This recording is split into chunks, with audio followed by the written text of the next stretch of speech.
Oh, sorry, I was typing a message to Jerry. Welcome everyone to Good Buddy smooth Chat. transition. Yeah. Scared kitten as always. If you don't know who this is by now, then you're obviously first time watching, and we Yep. don't know that we First want time you watching caller, any yeah. longer.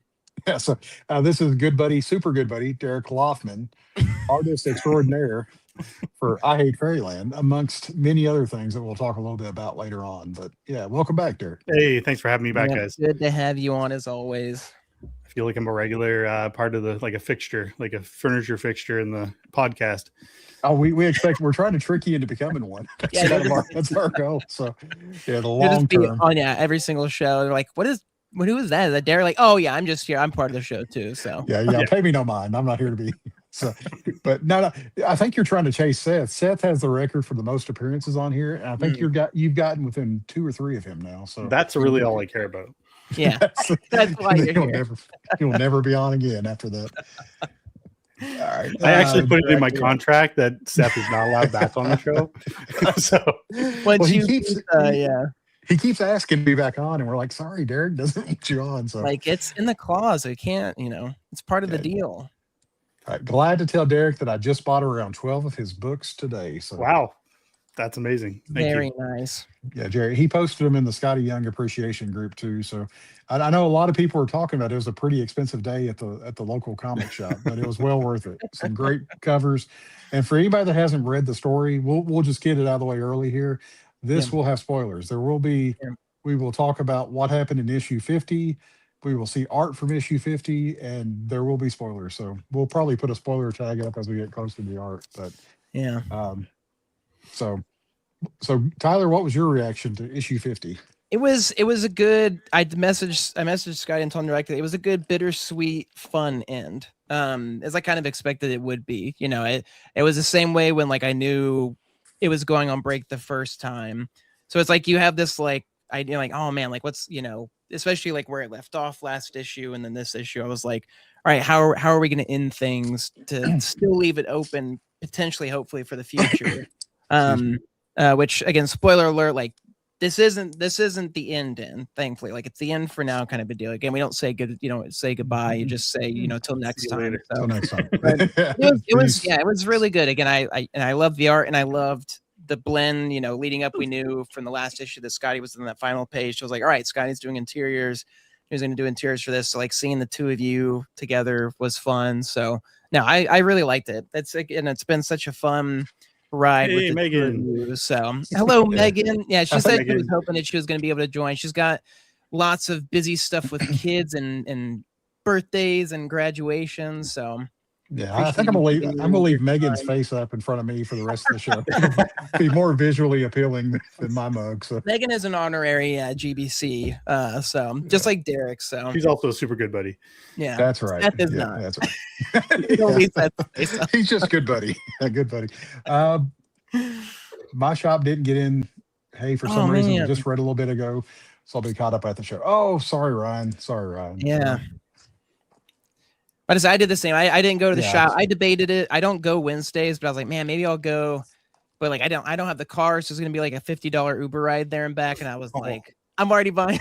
I'm buying covers. I was like, I'll wait. But thankfully, it was good. The internet was down. Supposedly, it was kind of a crazy show at the shop. So. Oh wow. Yeah. Well, gosh, it's hard to believe too, Derek. I mean, celebrate issue 50 of I Hate Fairyland. I mean, it seems like we just had you on not too long ago to talk about your debut issue of 41 and seeing some of that art and just how much stuff has transpired over the time too. Yeah, it's great. It's been a crazy, wild, pretty much a year now. So it's almost my 1 year anniversary really. Yeah. Of working on this. So yeah, it was the most fun I've had doing comics, for sure. That's so cool. Yeah, it's a dream. I got to and not that I'm not going to continue to, but I got to fulfill my dream of having a book with Image and being on an Image title, and then to be on one that was one of my favorite Image titles ever is pinch me, right? Absolutely. I mean, that's just the same for us. I mean, again, it all goes back to that, favorite artists where it's like I listed you as one of my favorite artists, and then it was like just shortly after that it was like you were announced. I was like, oh crap! I was like, man, we're getting Derek as the main artist now for I Hate Fairyland. I was like, this because again, I'm always sad as I got so used to Brett's work, even though I was sad like when Scotty stopped, but then I got so used to Brett, and then I was like, all right, Brett's leaving. Who is going to be next? And then it was you, and I was like, oh, okay, perfect. Now I have no worries. I have no concerns. I was like, I'm glad you didn't have concerns, but I'm like, I got to fill the shoes of Scotty and Brett Bean. Yeah. So yeah, that's fair and understandable. I was skeptical, Derek. I was skeptical. So I'll be honest. He was sweating. Yeah, but Tyler said you're going to love him. You're going to love, and even Tyler had nothing but good things to say about you early on before we even knew you were going to be related to anything I Hate Fairyland. Before like the Untold Tales even. So yeah, it was pretty cool. And it's odd because I can't remember if it's a Reddit or something I looked at over this past week, and someone was saying, if you like Scotty Young, who do you like? And your name was one of the names that people had listed on there. And this was like 4 or 5 years ago. Yeah, we became synonymous a little bit, like especially when I was doing chibi stuff. I think like it was like a bit of a crossover there. If they liked his kind of baby, Marvel stuff, you're gonna like my sort of chibi style take. So yeah, we kind of crossed in those worlds.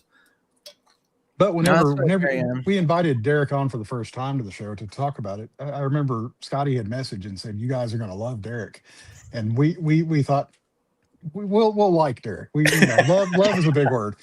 Yeah, oh no, I know. Love's a stretch. Yeah. But now I tolerate him. Worried about you liking it. It's always that thing of like, oh, I can't wait to have this guest on. Hopefully they'll enjoy coming on. And it was you had already said like, oh, I'll come on again. And like when we were done, I was like, oh wow, like he's already said he'll come on again, kind of a deal. So I was like, I think we've done something right here. So yeah, it's because I don't have any friends, and so yeah. I think we're all just in our basements or our rooms, and we're like, I'm still alone all the time. I have a family, but I'm alone.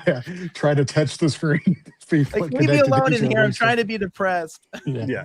No, it was so cool because whenever you said it too, it wasn't like, all right, artist Derek Laufman's coming back on. You were like Good Buddy right from the get-go. Yeah. And I said it half jokingly, half serious because I was afraid you would take it too serious and not come back on. But I mean, look what it's evolved into.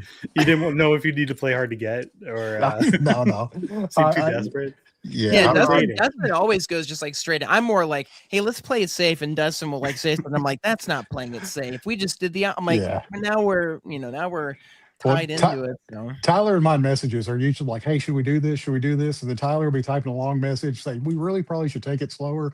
And he hit send. I reply back, well, I've already sent the message. I'm like, wonderful. Will you marry me? Yes. So, yeah, that's my life. All right. So we're getting through the early slides here. There's a lot to talk about. We don't want to banter too much. But before we get into the I Hate Fairyland, we want to make sure we'd be remiss if we did not announce what you dropped this week. Yes. Chapter 2 of The Rats of Ironwood is not now available at the Derek show. I hate that Tyler's face is covered up there. No, it's totally fine. Here, I'll go to the side. You can still see me. That's okay if my face gets covered, but not Tyler. That's where our money's made. But Rats of Ironwood Chapter 2 is up for pre-order. It will be shipping late May. Is that correct, Derek? Yes. It's at the printer right now. I should get them hopefully in a week and a half, and then I'm going to be off to Montreal. I'm going to get back from Montreal for MCAF. I'm going to be shipping out stuff. Well, I'm not. Val is so. I started to say the best shipper in the industry, and then I figured I'd start a turf war with John. I don't want to do that. I think he's technically listed as like Packer. Yeah, I guess that you're saying they're one of the same Packer shippers, kind of. Yeah, well, I would say like Val would be like all time like for a part-time Packer because that's true. That is a good differentiation between the two of them. You know what I mean? For somebody who like does it on the fly in our bedroom, like she has her own little setup. And here we go. Seth has the best comment. Best shipper. Hey, there we go. There you go. The art, the comics, everything travels so far, and it always arrives in mint condition. So you all do a great job packaging. I've been very complimentary in the past. So We can't control Jerry's, if your postman like kicks it down the street, though. That no, that's well, then you'll not just get what Seth got today, where he got like a warning, like from USPS, a sticker that was like, "Sorry, your package got damaged. Like, hopefully this is okay." And it's like, oh my gosh, I've never seen that before. But it wasn't damaged, was it? No, it was like it got like an oil, like the outer, but there was like an inner packaging, so it was like, oh, it was actually fine, but. I just found out that like FedEx, because my French publisher had shipped me a bunch of books for Montreal Comics Arts Festival, and one of the boxes didn't arrive, and out of the 3 they sent 3, and I got the message today from FedEx saying, sorry, we lost it. Oh no. Like, so thanks FedEx. Like, how does that happen? How do you just lose? Like, I don't know, it's a giant box of books. Like, how do you lose that? Yeah. Oh, that's bad. It'll be one of those things where like, it'll show up like 2-3 months later, and you're like, "Oh, cool! Like I got it in the end." But like, yeah, well, if I see somebody like selling a bunch of like copies of French Bot 9 on on eBay, I'll know where that happened.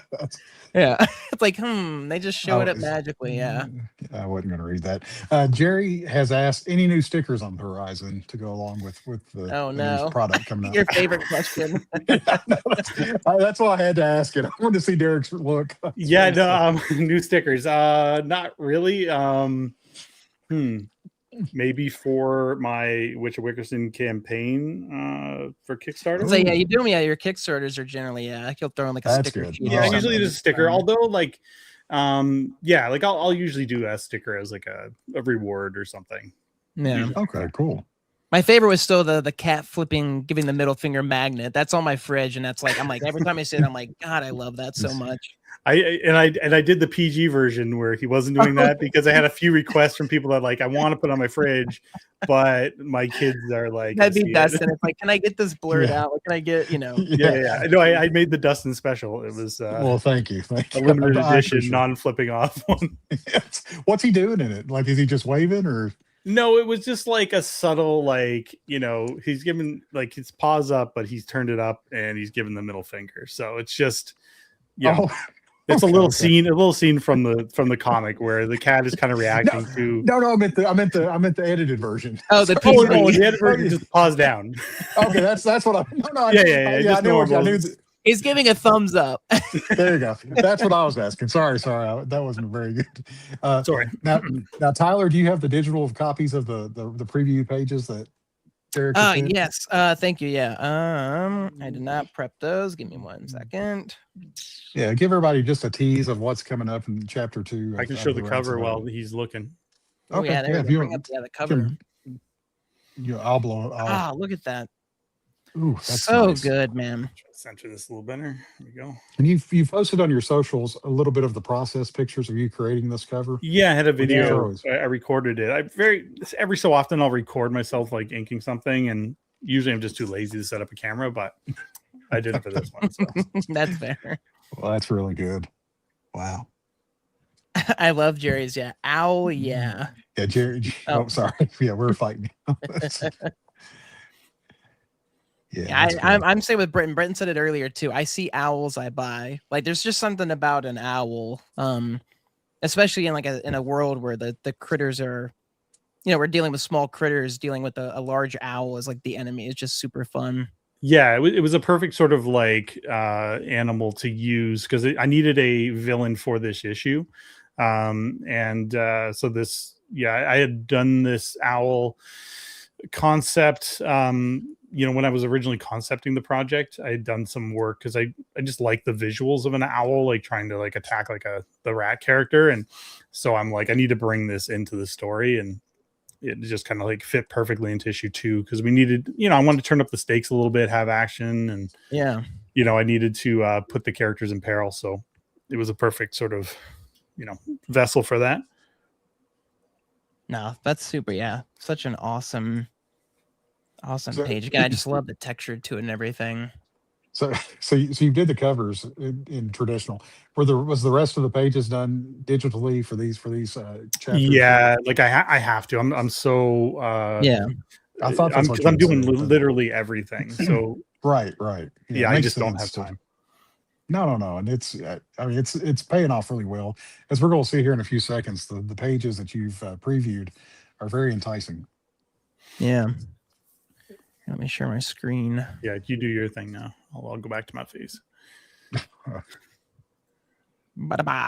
there's a colored color page, a color cover. So good. So good.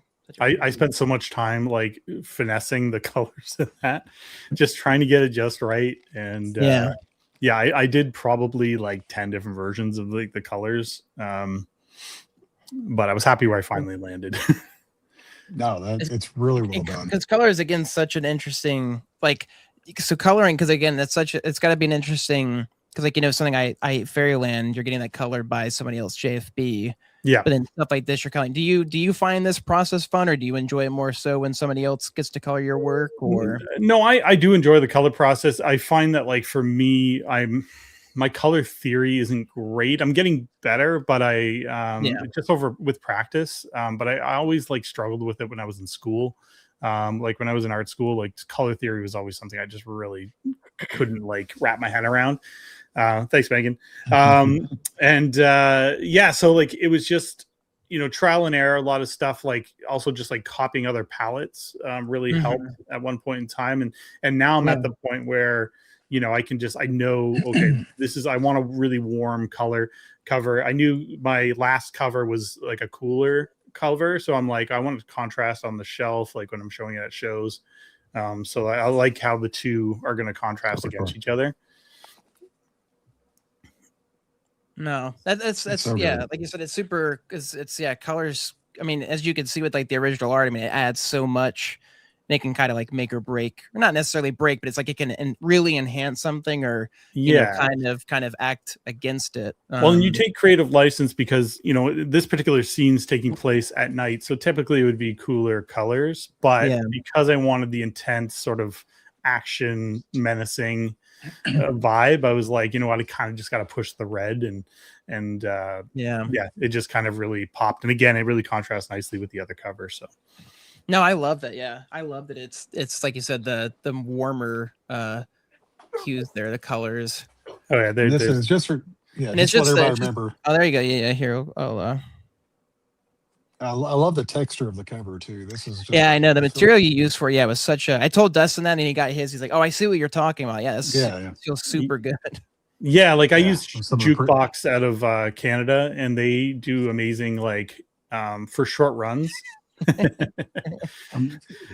for short run comics, like they really do great quality. I could go cheaper and go like with Mix'em or something, but I'm more about like, you know, I want to give you guys the best quality paper and best quality covers and all that stuff, and you know, make it like a nice little collector's item, because they are limited edition too. So no, it's appreciated. I mean, it's that goes back into like the branding and packaging. Like your stuff has always been, you know, ever since the first Kickstarter, and then like anything you order on your site, like it's always like, it feels like a premium package, which is super nice. Like it doesn't feel like it's an amateur, like, hey, I just like, no, you can tell you really thought through stuff and the entirety of it. So it's good. I have to read it again.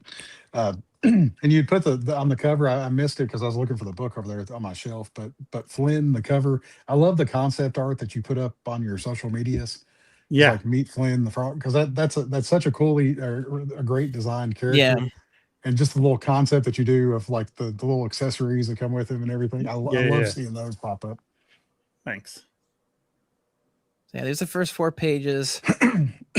I love the texture too. Like you've got that texture. I think we've talked about it before, like that you apply that like that really helps with like not feeling so digital, like in a sense. Like you know what, because like I'm such a fan of Secret of Nim, and Secret of Nim always had a graininess to it when I saw it. Maybe when you know, like they just always had that graininess, like film quality to it. So I just sort of always kind of wanted to capture that sort of feel. No, I love it. It's perfect. Like it's not over the top. Like it's just enough. Like obviously we're seeing it here more because it's digital and I can zoom in and everything. But like on the paper itself, like, it just gives that nice, like I said, even kind of like texture to it. So. And again, these are available for pre-order at DerekLaufman.com. Typically, these are $15 a piece, but for a limited time, just for viewers of this show, we're going to make them $10.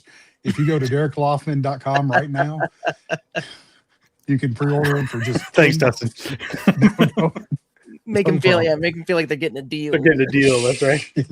So, But you would be happy to pay 15 for I it. They kiss are so every good. issue ordered during the show. I like Derek that, yeah. Laufman DNA. There You we go. sleep with it at night, so like That's- you're getting like a gently used, Derek Yeah. copy. That's right. So. Dried moisture on the front of the cover. That's what we're going for. So, Oh gosh, Dustin. yeah, a lot of stuff. Derek's never coming back on again. This is his last one. Never. And it's my last. So Wickerson Tales from the Grove. This is your big Kickstarter coming up. But Yes. Yeah, so like because I didn't have enough going on trying to do Wrath of Ironwood, I was like, exactly. I should run a Kickstarter at the same time. So a bit of a explanation. So The Witch of Wickerson was the first sort of book I did in this world. And I, over time, like when I was working with my French publisher, they wanted to change the format to be a little more traditional, and they needed to be in color. So I expanded all the pages because they're originally in a square format. So I made it more of a traditional comic format, and I added new panels in, a little bit of new dialogue, and recolored the entire issue. And then I had done a couple other short stories in that world. And I thought, you know what, this is like a great kind of prequel to the bigger Wickerson sort of saga that I'm sort of telling. And Rats of Ironwood is like the first, big book in that sort of world series thing. So I figured, you know what, like I have like limited copies already of the Witch of Wickerson, so I was going to have to do a reprint at some point. So I thought, you know what, why don't I keep that, like that, once that's gone, once those copies are gone, I won't reprint that book, and then I'm going to come up with this new version that has all the extra stuff in it, and bring some life back to it too, because it's been 2021, I believe 21, 22 when I launched. It's already been that long. Wow. Yeah, so and there's a whole new audience out there that's like reading my stuff now. So hopefully I get a lot of people excited, and also like sometimes like if you enjoyed the first book, you want like sort of the new version. So kind of like a new, more polished version of the first one. Yeah. So I like that kind of stuff. If I like something, I'll buy it a few times. No, I'm the exact same. Hey, Dustin with all the gems. Thanks, buddy. Well, Yeah. I'm trying to. You said you had a limited amount left on the shop, so for anybody that wants to buy these, go to DerekLaufman.com. Yep. And you can also this. I just wanted to highlight some of the sketches. True. Yeah. That are This inside the sketch book. is such an awesome addition, which I love. Yeah. For just a small additional price, you can get this wonderful sketch. Not for me. This is my copy, but DerekLaufman.com. But whenever you come back on for the Kickstarter to talk about that in a couple of weeks, we can kind of see more. For sure. More about. Yeah, I don't we'll want dive into it more because there's pages I want to kind of show the difference, but right now we'll focus on save that for the later show. But yeah, trying to sell as many books as we can tonight. Yeah, so right now, just sign up for the pre-order. The pre-launch page, and you can get notified once it drops. The one other cool thing is I'll have 10 commission spots open, and those usually fly pretty quick. It's really the only time I ever open commission slots is when I do a Kickstarter. So I'll be doing that, and so you'll want to jump on that early. And so I'm excited. I'll be working on putting the whole campaign together over the next couple weeks, and now that I got issue 2 of Rats done, so now I can focus on getting this and then back on Rats after that. Well, that's awesome. We're looking forward, because whenever we talked a little bit about this whenever you came on at the beginning of April to discuss issue 49, but yeah, we're really looking forward to this launching. You said there's over 600 I forget what it's called, pre-launch. I think we're over 650 now. Okay, awesome. And so I'm going to be launching, I believe on the 20th of May is the plan. So, if I can get up to 1,000, that would be amazing. But May 20th. That's very good. I remember I was up to about 1,000 when Crimson Fall launched, and that did really well. So I was like, hey, if I can get up close to there, maybe this one will do well too. So we'll see. That's awesome. Plus, like I get to tap the Kickstarter audience too, which is a big sort of like thing in the indie space. Its own, yeah. I have to say, because you've been on there, you've done a good handful of them. So I imagine it's to be my 8th campaign. Yeah, wow. which is super cool. So So I believe so. The day it's launching is the day that you're going to actually be on the show again. I believe if that works out right. So that does make sense, I think. Yeah, May it's 20th. a Wednesday. Yeah. So we'll be able to really push it and promote it leading up to that appearance too. So nice. hopefully, yeah. I mean, hopefully it's already. Maybe you guys can see me like you can see me either crying or being happy when we see the numbers. Like how it's a doing cigar in one hand and a champagne in the other hand, just enjoying it. So tissue, yeah. Well, that's the thing. Too, when you decide to run a campaign, it is like a weird depression. Like you're gonna have these it's a roller coaster the whole time. You're just whether you're doing really well, and then like there's always gonna be dips, and it's your emotions dip with it. It's a whole thing. It's I don't know why I torture myself with it, because I'm gonna run 2 campaigns this year. So really? Yeah. So yeah, I'm hoping to do rats in September. So we'll see. We'll see. But get on this one. Yeah. Back 682 followers right now. Good. So yeah, so let's keep it going. Keep it going. Climbing. Yeah, everybody go. I mean, again, you're not like just go and get notified. It's like when you get notified, and then you can see the campaign. Because Derek always has great stuff, like he said, not just the commission stuff, but like there's the reward stuff. Normally there's extra goodies and things. Well, that's the thing. You'll get the extra stuff that you don't get, when you just buy the book after the fact. So you get all that cool stuff. It's really collector's items stuff. Looking forward to that. Yeah, I can't wait. Yep. So I forgot we had pages from this, Tyler, that you. Oh, I just got done showing them. Yeah, I was admiring them as you was going through. I was like, oh man, that's. I kind of just I didn't really call them out, just kind of letting people. No, they're really nice. Really nice. Yeah, places. So. Yeah, thanks for that. That was really good. Cannot wait to read. Again, Wickerson is probably one of my favorite of your. There was just like reading that one and the whole. Story behind it, like Inktober, and like you just ranking out, like it was just such a fun world you built. So it's cool to see you expanding on it. It feels like I caught like lightning in a bottle, like during that time, and I'm like, I just don't want to leave this world like unattended, if you will. And so and I don't know like how anthropomorphic sort of fantasy stories are a bit of a tough sell in the indie space. So it is a little. You're asking people to kind of like, to find that audience is not always easy. I think people like initially will look at it and go, well, maybe it's like childish or whatever. That's your initial thought. But once you read my stuff, I write to adults with kids, sort of like, it's kid friendly, but it's like I write to adults. So, adult themes. Yeah.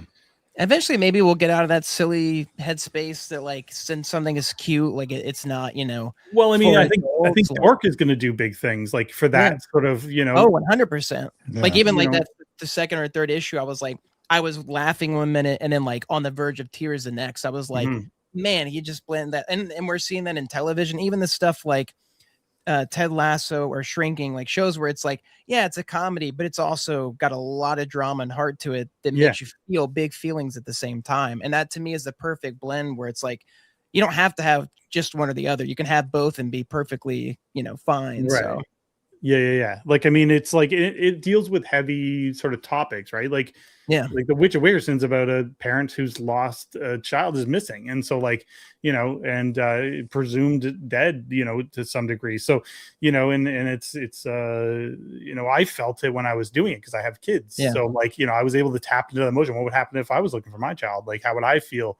What emotions would I have? And so a lot of that is kind of coming out in the book too, through the main character, Tobin. So, yeah. No. Yeah, the cuteness is like the wrapper. There's a big, juicy interior if you just got to bite into it. So, to answer Jerry, yes. So I kind of state in the pre-order stuff, like whenever somebody's pre-ordered, when you're ordering a bunch of stuff, it'll all come at the same time, just so we can avoid charging extra for shipping and all that stuff. So we'll just ship it all at the same time. And Rats Chapter 1 is I'm doing a small second print run of that to sort of co-opt with the new book, and because I sold out of the last one. So that's awesome. That's great. That's cool. Yeah. Very cool.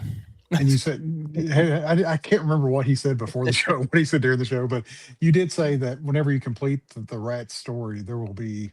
Did you want to reveal how many chapters there'll be complete? It'll be 5 chapters altogether. Okay. Yeah, and it will be in a graphic novel at some point. So these singles are more for like people who want to collect and have a cool piece of like kind of like And history. they are really cool.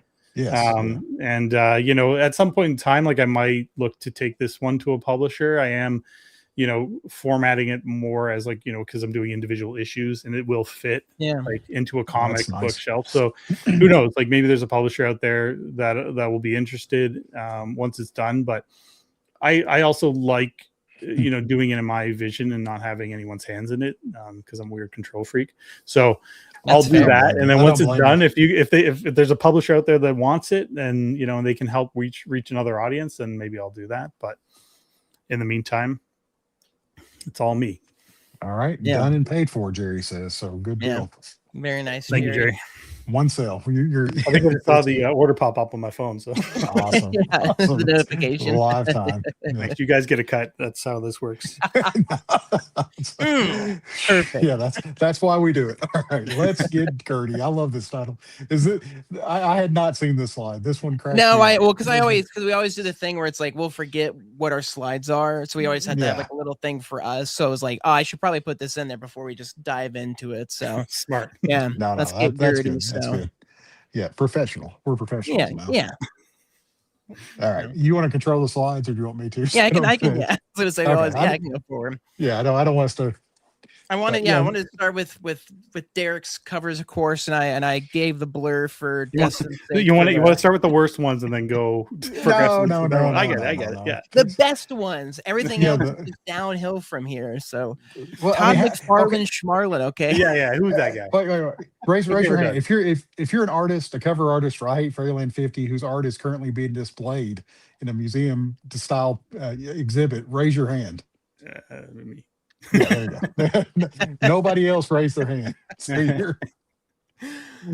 where is this being displayed at right now, Derek? You had told us that the original art for number 50 was being displayed locally. Right. So it'll be displayed during Ting Fest. It's at the TAP Creative Center, downtown London, Ontario.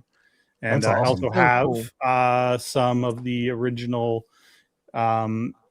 pages from issue 44. Remember the ones with the samurai with the so I have those ones up there, as well as page, I think it's page 20 from issue 48. Yes, the one with 47. Oh, okay, yeah, I know the big splash, the big splash page. With the screen tone, zip tones, and all that. Yeah, I cracked up the zip tone pages for the gallery. They are for sale in the gallery, but I put the prices so high that I'm like, if anybody buys these, I'll be shocked because, you know. But this is like, let me know how much. Well, the gallery takes like 30%, so I'm like, I gotta jack the price up on these, and so. I went up to like Scotty level like pricing on some of these things. He knows how to price it. People, still clamoring. So it's like, hey, all right. Hey. Yeah. All right. No, great. I mean, it's such fun covers. I think it has the treatment from Nate with the big 50th sticker issue thing that he did and stuff. So yeah, no, that was really rad. And like they made it into a poster. I'm hoping. I never heard back from my source, but we have a poster. So okay, yeah, I got a copy of it. It looked awesome, and I was just like, wow, the fact that this is just going to be like my artwork on like in comics windows and stuff, so cool. Deservedly so, yeah. The impetus for the cover, I'm just like, what, I want to take some of my favorite characters that sort of like when I first started reading the series. These are the characters that just kind of made me fall in love with the whole thing. So I'm like, it'd just be funny to watch, draw them all as corpses, on the front cover and her just standing in victory over them. So such a fun, yeah. I love it. And it's like you said, it's such a great homage to like the series. I mean, that's what makes the series is like whatever new character that pops up that Gert gets to interact with. And oh, there we go. Yeah, Good Buddy discount. Thanks. For you, best price. Yeah, for me, it's extra money. It's what I'll be spending. So, overcharge. But yeah, I mean, it's just got such a history.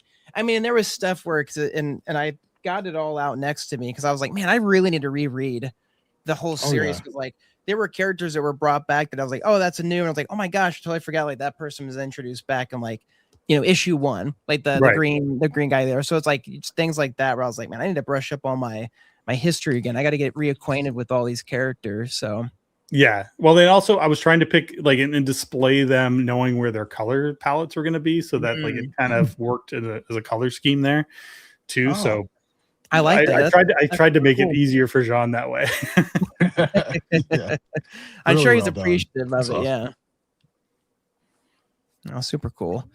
And then we've got the I've got like the preview images they threw up. So I thought I'd just go through like the first 4 pages. Yeah, it's like the first 4 pages. So the mix there. Yeah, again, Derek, your work, and then Scotty's. I'm assuming they're on the right. So. Yeah, I mean, like, and such an honor to kind of like share a book with him. You know, like that's just like I don't know. It's just like check everything off like the bucket list. You know, for like coolness in this issue.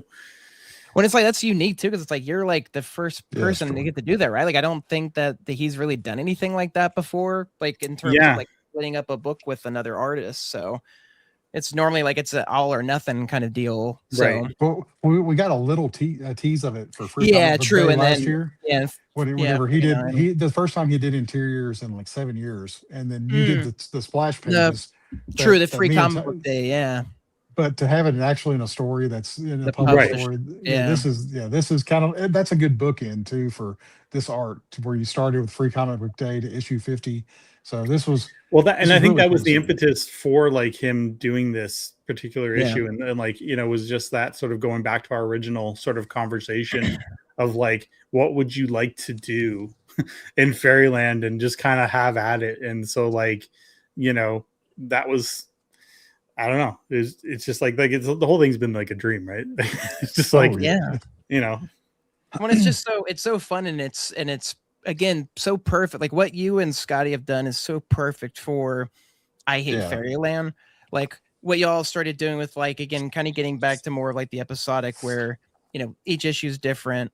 You know, it's just kind of a different set of characters besides the, 3-issue arc with Frankenstein. But then to do this where you get to like see artists together is such a fun idea. And it's like, man, why don't we see this more? Like, I understand how difficult that must be in creating a comic to like kind of split up the work and kind of hope everything kind of lines up in a sense. Like that's not normally how it's done. But it's so fun to see the actual final version of. So I'm like, man, I would love to see, more weird. You're not weird, but kind of different overlap. So if there's ever like a book that can, sustain doing something like this, it's Fairyland, right? So super true. So and we got that preview there of again, I guess we didn't put the thing like spoilers for the preview, but the absolute gosh, that was so fun to get to see that. I was like, oh man, I can only imagine where the rest of this is going to go when the issue finally comes out. So, but I want to comment on I got a few people like ripping me for anatomy on Gert there, and it's like it's one of those things too where I'm like, these people like either you didn't grow up with like Image Comics where like having funky anatomy was literally like. It was just about like, can we get the butt and the boobs in the same shot like all the time? So it was like, Brett Booth would do it. Like, I mean, Silvestri. Yeah. Like, I mean, a lot of those guys would push like that stuff. So I was just like, you know what, let me just torque her body in kind of a weird way here so I can get everything kind of in there. And, so that's my homage to Image Comics back in I love first that. Came out. If anything, I'd say those people just aren't flexible enough, so it's possible. You just can't do it. I couldn't do that. So, but Derek, I noticed this. I was going to ask you about that because like 2 pages later, you have the same pose, and I thought that has to be on purpose. That has to be. No, totally. Yeah, no, I was doing it again because I'm like, that's what it was about. Like, I don't know. It needs to be a cover for one where like then everybody gets to see it. Everybody's like, oh, okay, this is just too much. So Yeah, they're exact. Jordan's got the right spirit about it. Yeah, it was different. Yeah. Well, and again, that's why, and I think like we're starting to see that again, like especially with like stuff like Absolute Batman, where it's like the ridiculous nature of comics is what made them so fun. Like there were no hard limits, like things didn't make sense, but they didn't have to in order to be fun.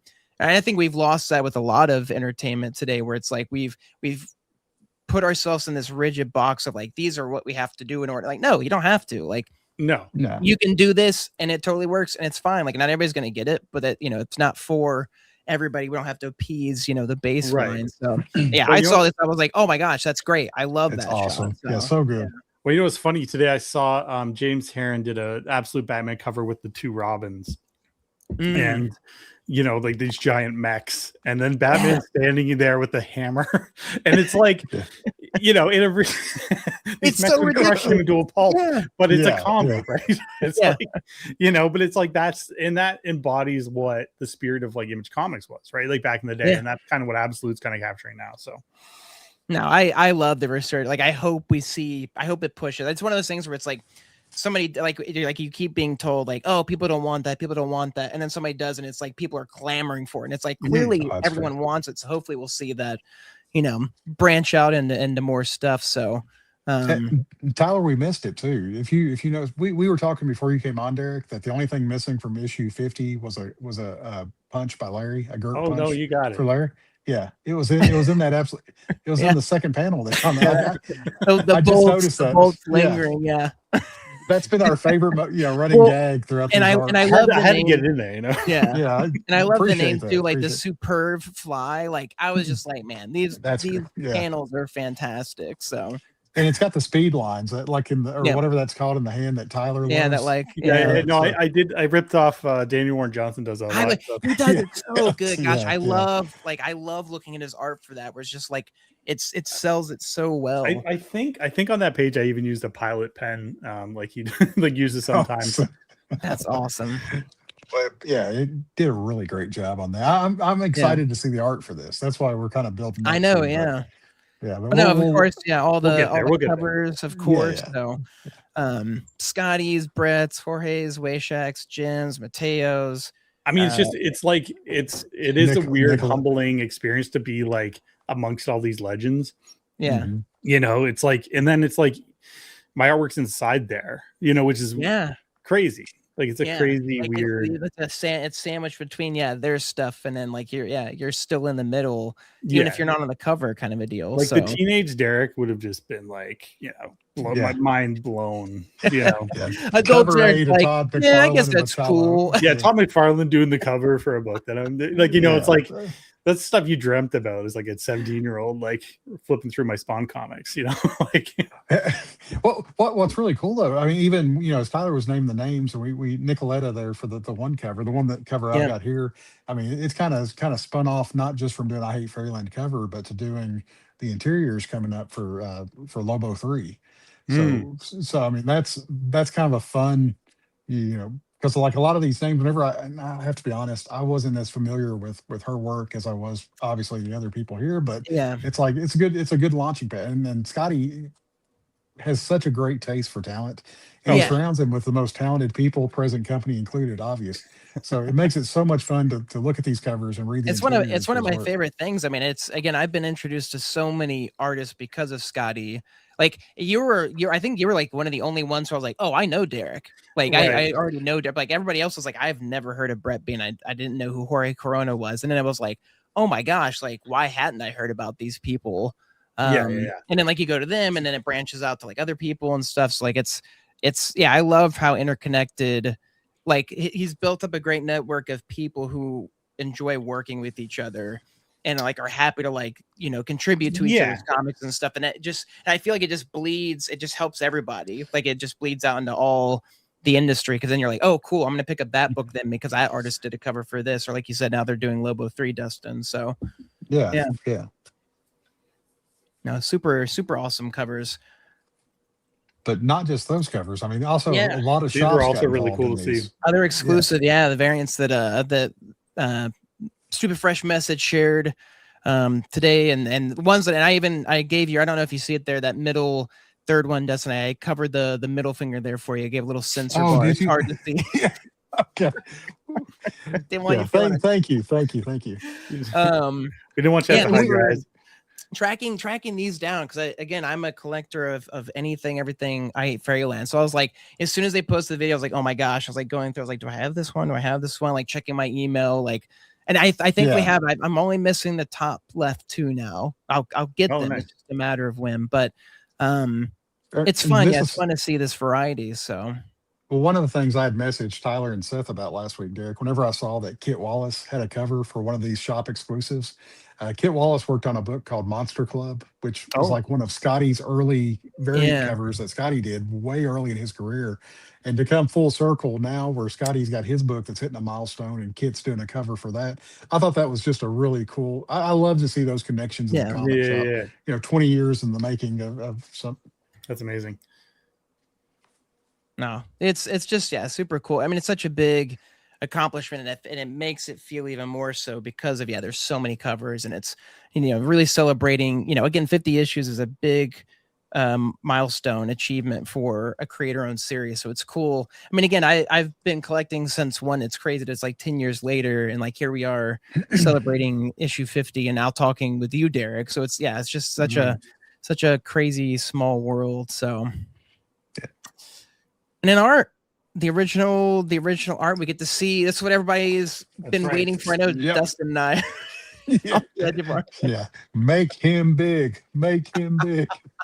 We start chanting from the crowd. What an interesting chant. Alrighty, let me just Spread out swap over my Lord. thing here 1 second. Yes, sir. Okay, There we go. I'm gonna see. there's my issue right there. Yeah. Nope. Oh, no, wrong person. There we go. There we go. I like that. The colors don't really come through, do they? What's going on It there? does. It does something. Yeah, somewhat. It's weird though. It's like weird. slightly. Good thing I do The black and green, white.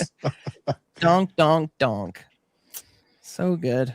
So you're Yeah, gonna so see, clean. you're gonna see in here. So there's like a lot of it's different, obviously, because Scotty did a bunch of pages. We intertwined things, so I got some like loose panels that I sort of did that would go in later. Yeah. Some of the stuff because for those who don't know, a lot of this happened while my mom was in the hospital, and so some of the pages I did some digital fills because there's a lot of black, and I'm like, I gotta save time here. So yeah. Okay, so we got the first page there, and then Scotty's page comes after that. Ugh, dibs. So this is the first. So, No, okay. It's so good. Yeah. yeah, Seth has been calling. He's been wanting this page. It's gotta be fun, the style change too, like you getting to play around with like For different sure. kind of gird, I like you did with Mignola and the other stuff. Like No, definitely. And I think Yeah. that's where, this has always been a fun project for me because I get to just do a bunch of different genres and try some different styles a little bit.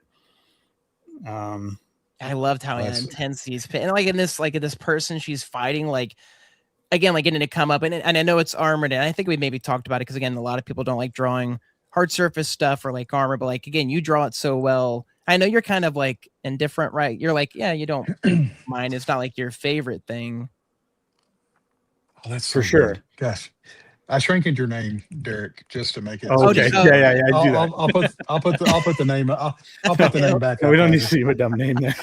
No, we just want to see the art. Come on, that is such a good creation. I mean that's why I was really wanting to see the because in the comic the colors make it look really good, but the line art is so good. Yeah. Well, and little things like having him out of his butt, like a little bit of smoke. Right. The heat exhaust, the butt heat. There we go. Brenda liked that one. Just try to make it as silly and crazy as I can. Yeah.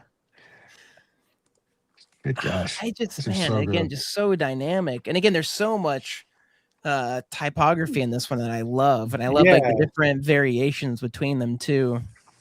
Well, I was really, like I said before, like kind of tapping into Daniel Warren Johnson a little bit, with like all the speed lines and, even some of the tools I was using.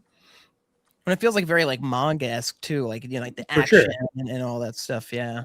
And even just the layouts, like, I mean, I don't normally lay out my books like this, but I wanted to capture that sort of Image Comics kind of vibe and all that stuff. So it's like my throwback kind of pages.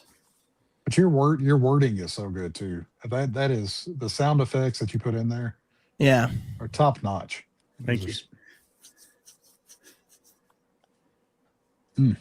I'm having to refrain from screaming dibs at every page. This is so incredible, man. This is awesome. Yeah. This is such, like I said, it was such a fun issue. If I had more time, I would have done like screen tones in these, but unfortunately, Then Dustin really would have called this. Okay, so you're about to see the biggest corner cut I've ever done. Oh no. That's I love that. Oh, that is great. That is such a good idea. That's so. Well, because I knew, like, I'm just gonna convert this and I'm gonna drop in black. So just boom, boom, Yes, boom. I want. Like it hits that limit where it's like, okay, when is it too much? Yeah, filling in everything.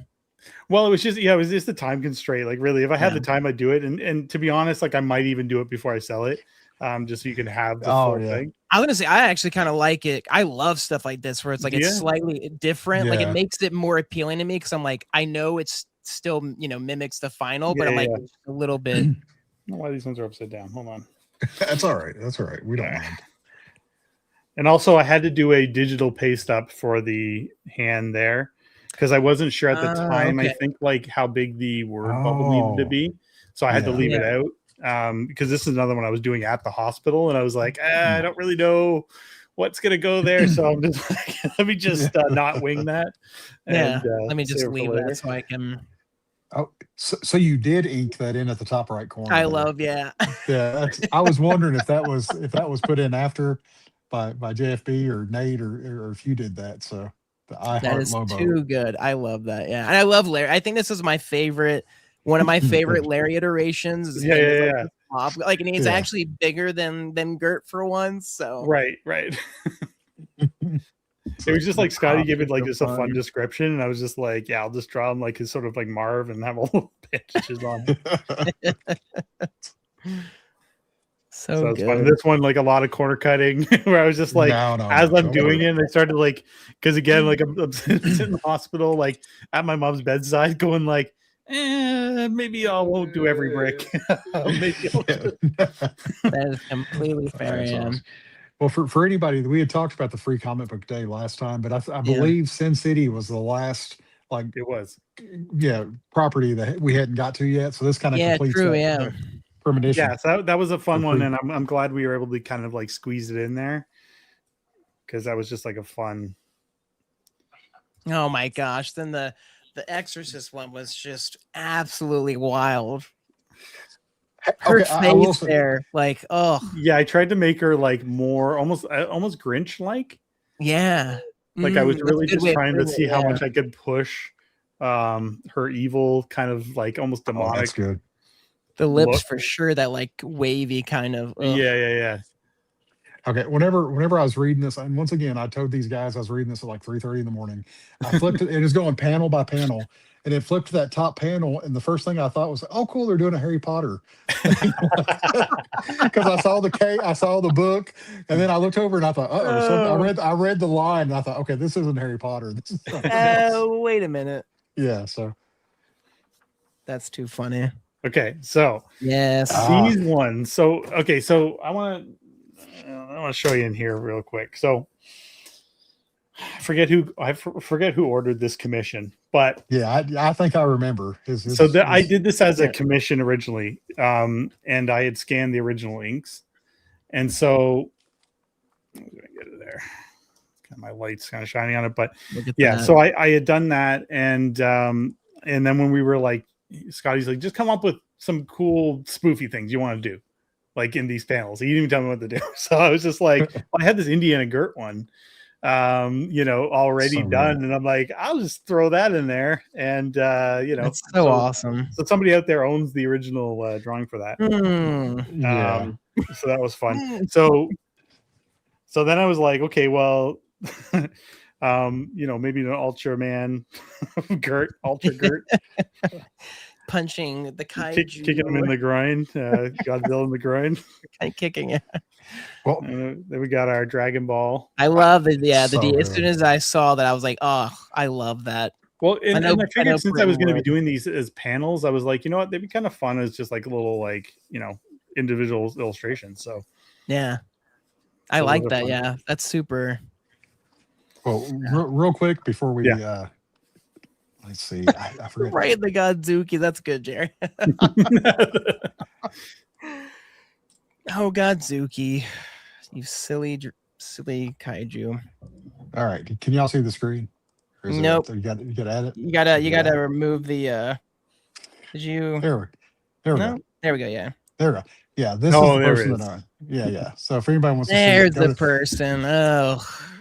Yeah. So if you go to Seth Comics on Instagram, you can see the inks for that page. So couldn't have happened to a nicer gentleman. Oh, did I do that for Seth?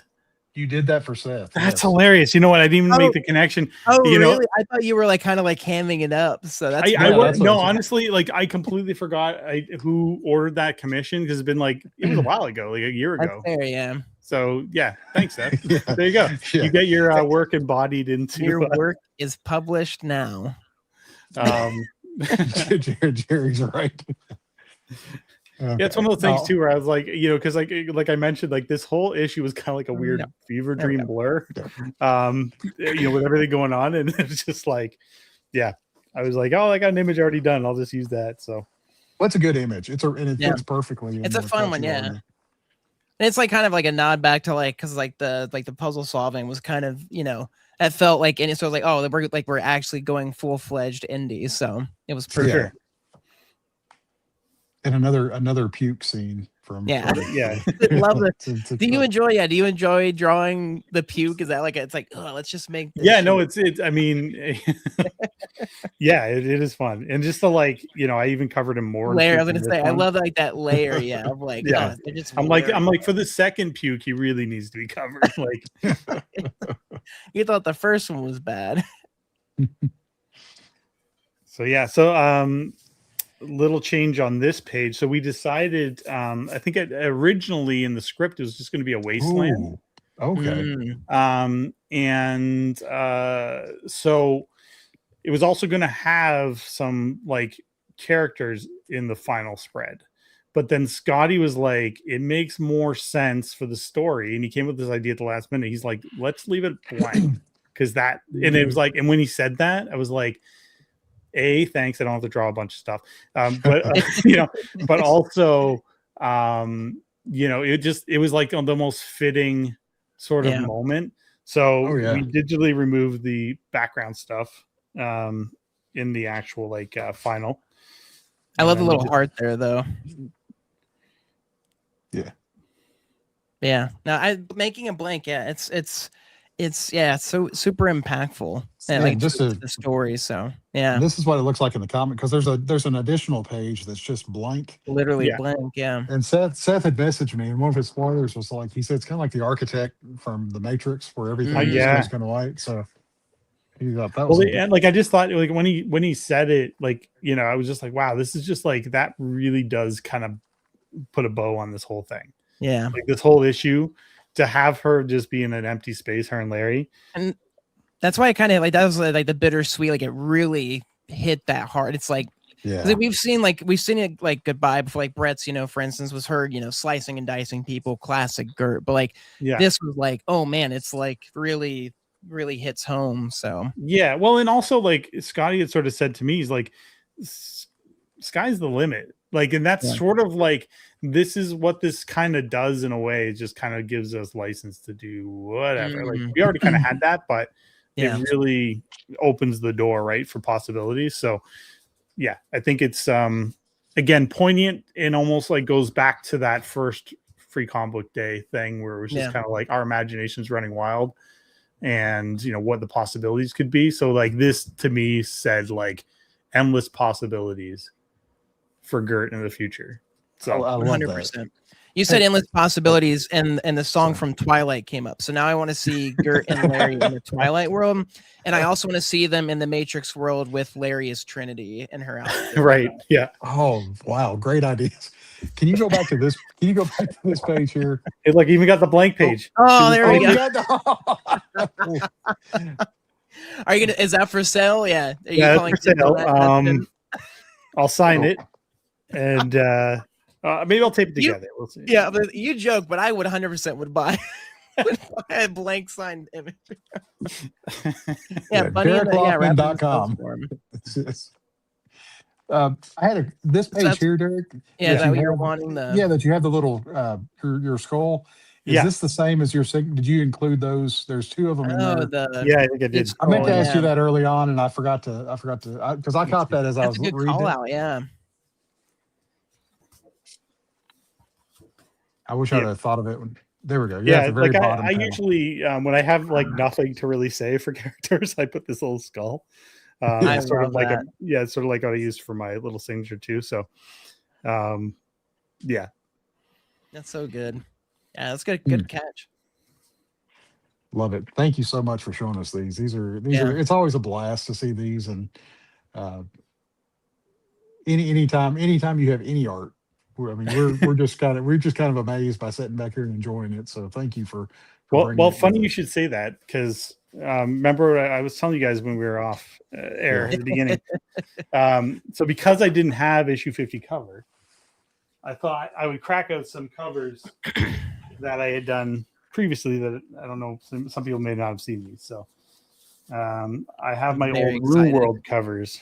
Yes.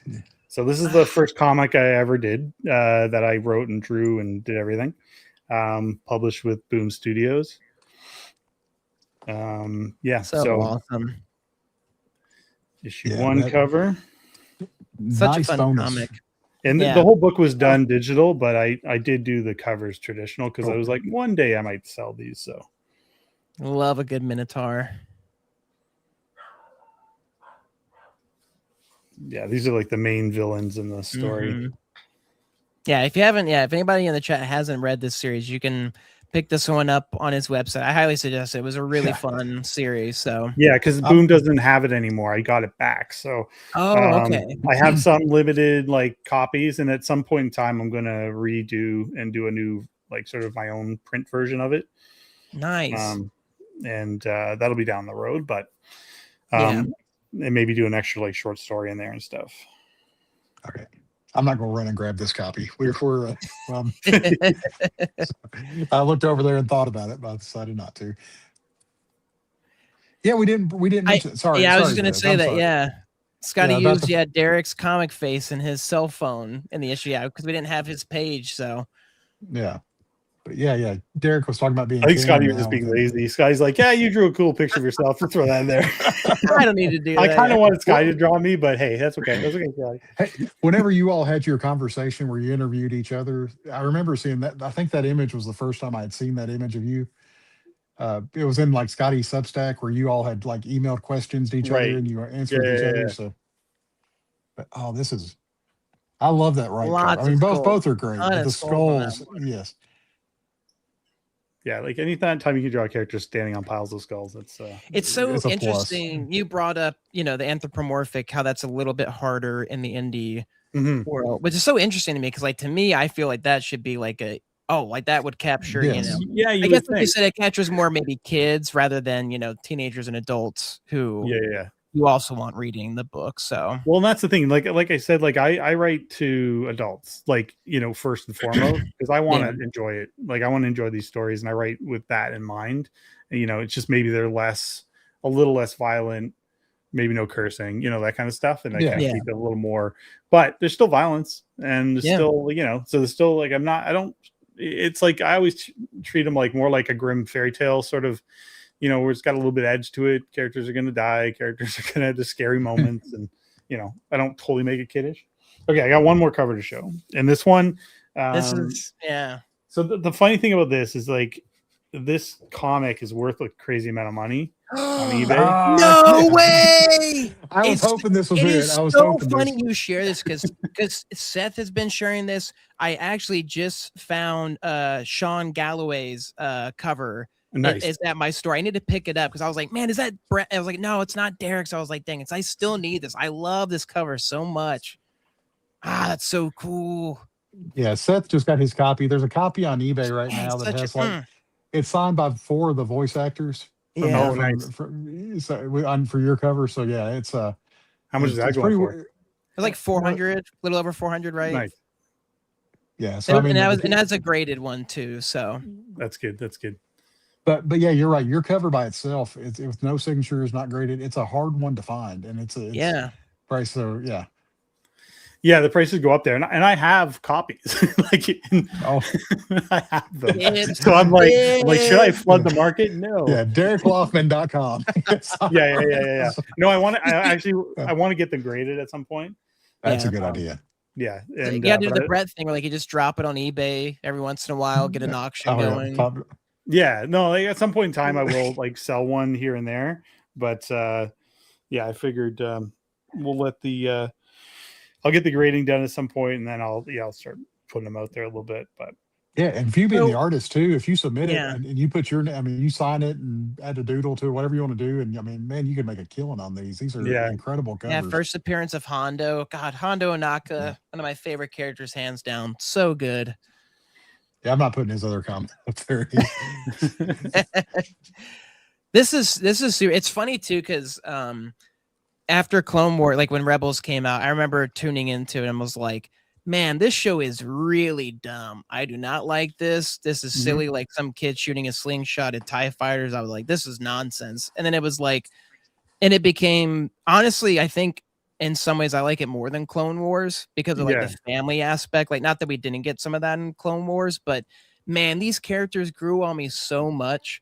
And it's so cool to like finally see them like get more recognition, like getting the live action and stuff like that. Like, it's just such a good series. And like you said, it's one of those things where, yes, it was maybe more so written lighthearted and more kiddish at the beginning. But again, Dave does what he always does, where it's like he plays the long con. It's like, man, it hits hard at the end. Like, it does not pull its punches. So it's really cool to see your take on the characters. I'm curious too, like, because this is your first official cover, like how this kind of came about and you got to be able to do this. Yeah, I think it was just I had done a bunch of like my own version posters for Star Wars, just as fan art when I was back doing like a lot of fan art stuff, and and I think just the editor reached out because he'd seen those and was like, "Hey, do you want to do a cover for?" Or actually, no, I want to say actually it was probably Sean. I would imagine Sean put me in the, it was. I was going to ask, Yeah, because me and Sean were good friends, so I think maybe he suggested me, which is great because I was like in the comic world virtually unknown at that point. So, just to have a cover by me is like, it was probably, I think it was my second published cover because my first one was for Adventure Time. Oh, okay. I thought this was the first official Adventure Time. I don't know. Maybe I want to say like I think I drew Adventure Time first. I don't know which one came out first. Okay, maybe yeah. So that was the first one you drew, but this one might have been. Yeah. But I don't know. Maybe I didn't get a lot of covers after that, so maybe we'd like to. No. I always find like cover stuff has always been like stuff that kind of eluded me, through my career. So yeah, I don't know. It's weird. I'm gonna go back to my dumb face. Well, slap it, sticking it on that one because that so good. I love that. For this one. Did the game? Because I'm not sure that we're the timeline for this book and the game art that you did for Star Wars. Which one came first? The which? What were you saying? The Star Wars. What was the name of the game? That you did Bounty Hunters. Yeah, no, Bounty Hunters came way after. That came way after. Okay. And you did some other Star Wars stuff too, like some of the I thought like some banners or something or. Well, I did cards for Tops, and I did a couple cards for Star Wars Unlimited, and I'm doing another Tops card finally. I think they've finally got past their not having international artists thing. They had Oh, some weird sweet. thing. Oh, interesting. Okay. And so like, because I was the first person for the Topps digital cards. I was the first like sort of artist series person they brought in to do that. And I had done like probably like 50 cards for them, and then they were like, yeah, we got bought out and we're not going to use international artists. Oh, like, I think I remember you like bring this like maybe our first interview, which is that's such a weird like that's weird red tape stuff, and it's like like artist art, like, and there's so many great artists, especially painters who are in other countries and stuff. So it's like, I would love to see, that's silly, to kind of to gatekeep it. So especially after you've done so many, like you said, it's not like well, I don't know how much of it was like they didn't want international, or it was just like we don't want to go through the paperwork or filing and stuff, or whatever headaches. I don't know, like go along with that. So anyway, apparently it's sorted, and I'm gonna do a card. I don't know when it'll come out, but I'm gonna be working on it in the next couple months. So that's awesome. That's all. Yeah. I would love to. I won't see what character it is, but maybe off air I'll tell you guys. Okay. Yeah. All right, guys. That's where we're at. And the show's over. Everyone go home. We're suckers for free information. We promise not to do. So it's so funny because I hadn't even thought about. I didn't know what you were going to bring up, so it didn't even occur to me that you would bring up that. And I was like, and it's one of those things where it's like, do you still have that? Like, I know there's certain stuff, like one of the biggest ones with Scotty was like, I was so surprised to know his Run the Jewels cover was all digital. So they don't have a physical. I was like, man, I would love to own the original art. And it was like, yep, nope, that was just like a digital. So it's like always interesting, who has what of their backstock, of like previous covers. So Ruin World, that's really cool to see those original covers. So well, you had kind of teased which covers you were going to show, and you said you had one surprise, and I wanted to guess Star Wars, but I didn't want it to be like like, oh, they're disappointed. And it's not. Oh, that's fair. So that's that. I was just sitting back waiting. So well, it was funny because like when I was gathering the stuff for the show, and I was like, I was like, oh no, I don't have the cover for 50, and I'm like, they're going to be bummed, and I'm like, oh, I got these other things sitting in my archive here, so I'll pull these out.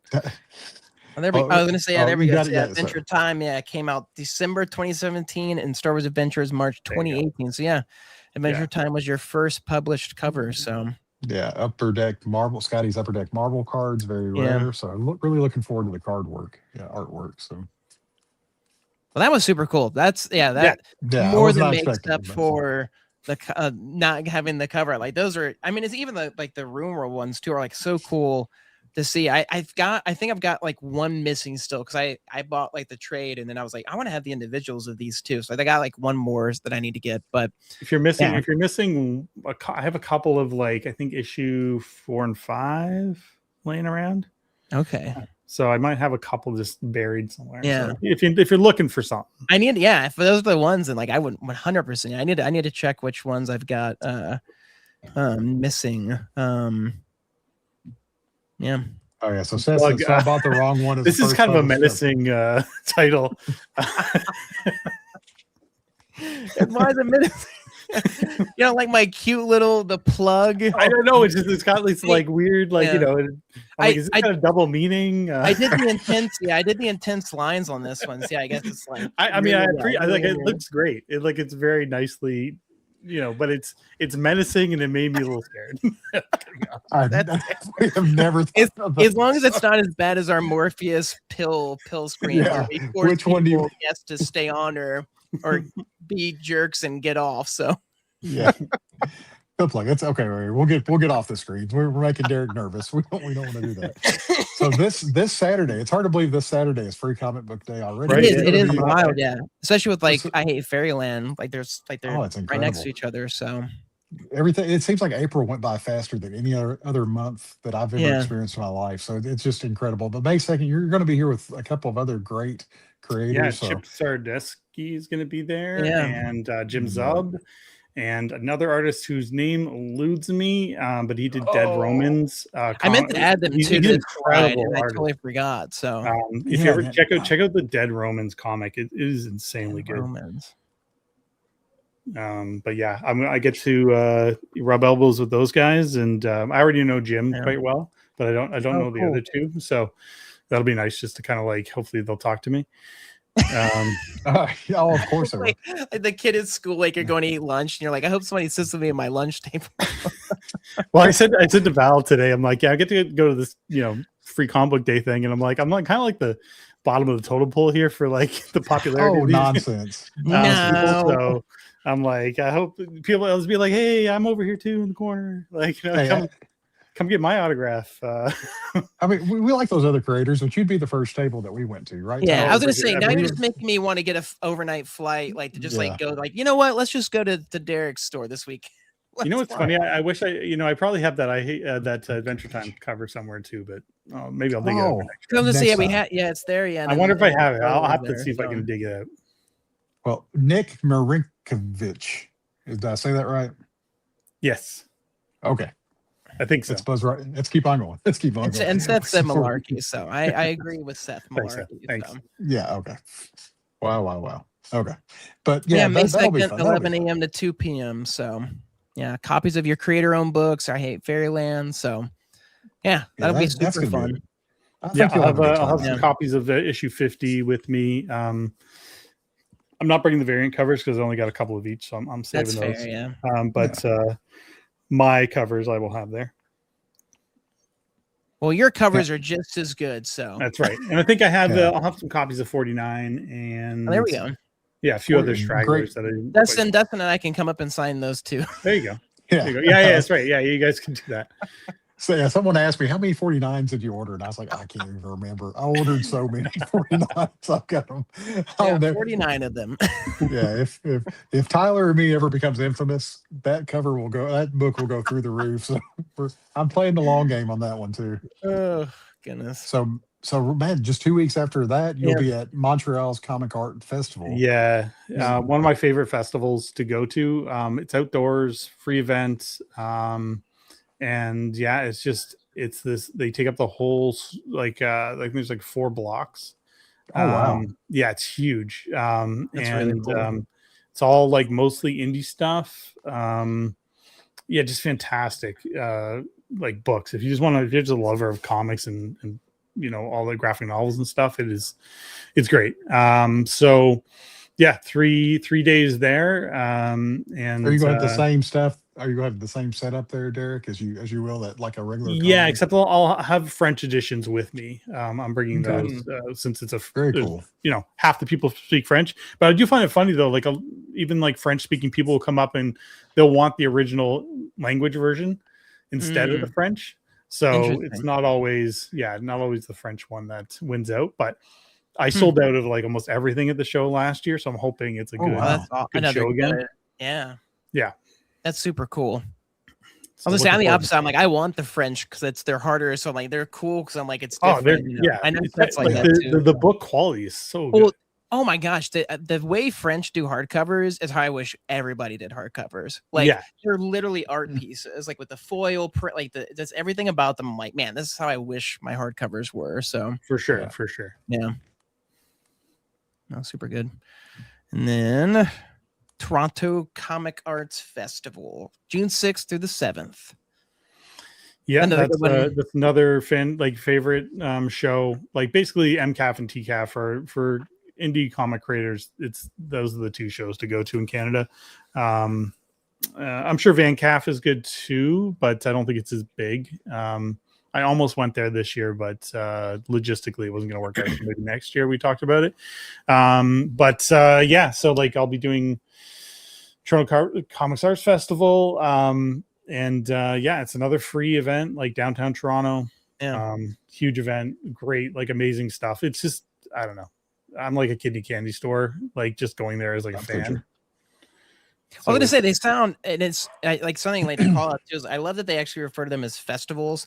Like I think convention is such an interesting. It's not a bad word, but like I don't know, festival is such a more fun. Like we're celebrating. It's all about the comics. Like I mean, it's just more comics focused and not so much about fandom. And I think that's where the fandom shows are fine. But if you're trying to sell indie books, like I am, it is a tough go at a fan show because people are going there for the things that they already like. They're not there's I mean they get a lot of people out and you get people wanting to discover new things, but it's a tougher sell. Yeah. No, for sure. No, that's super. Yeah, that's super cool. So, and then just your socials again for anybody who doesn't have these. Again, Instagram, Facebook, Patreon, and Substack for sure as well. DerekLaufman.com. Again, Derek Laufman. You can look that up anywhere and find exactly where Derek is. So, Absolutely. Again, check out the Kickstarter for the Wickerson Tales from the Grove, and again, you can go to his site and get the Ironwood. Rats of Ironwood book 2 pre-order. So tons of good stuff to get from you. So sorry, as you did his final plug, I was thinking, I can't believe Derek's reaction to the plug. Like we gotta retool it now, Derek. That's why I grinned. I thought, oh no, this is, at least we're done with the plug. Normally it's like a quick like. It's like, oh, like we'll do that slide and then like, get to like, oh, the plug. It was like, I wasn't expecting it. It was jarring. Oh, it's intended effect. All right. Our favorite things more of the week. Colorful next time. No, I like it. It's good. I think it's ominous, weird, jarring. Yeah. I like that. Like I like where like I would look at something like, oh, this is great, and then like somebody will point out something, and I'm like, I've never thought about it that way. So now I'll look at it and go, I don't know, something about this. Like if there was like a horror movie called designs. The Plug, that would be the logo. Yeah. So, no kidding. Tyler will have 15 redesigns for this scene by the next week. I guarantee it. So, I want you to keep the plug. Like you keep that. Keep me on my toes. If anything, I'll do the opposite and like go full horror with it. Like I'll have like some be a little closer or something, or yeah. All right, we're switching up our favorite things of the week. Typically, Tyler or I go first, but this is the first time I thought of it. We got to be gentlemen. We can be gentlemen, and we'll allow our guests to go first. Well, because like I thought of what was it? When we did it with Jared and them, but that's Jamie, because Jamie. Yeah, Matt and Jamie. You have to leave. Because it was that same thing where I was like, oh, that's cool. Like I'll put Matt too, and then I'm like, oh, maybe Matt doesn't want to go first because he has no idea what this is and has never done it. So to put him on the spotlight would be like. So yeah, it's that thing of like, do we put people first? Do we, keep that's it a good ourselves? Point. That's a good point. We'll workshop it live on it. Workshop it out. Yeah. Derek's been here and he knows it and he's used to it. So his first favorite thing, and before I know you're going to want to talk about the Blue Jays a lot, but just to answer Seth's question, if he hasn't fallen asleep yet, Derek said that the Tampa Bay Lightning are the worst NHL team, and he wishes nothing but massive defeats for them. But he's not a Canadiens fan. His lips, not really. You can tell everybody what you think about hockey, which is I mean, hey, I don't. I'll watch hockey, but I don't love hockey, and so I don't really have a favorite team. No.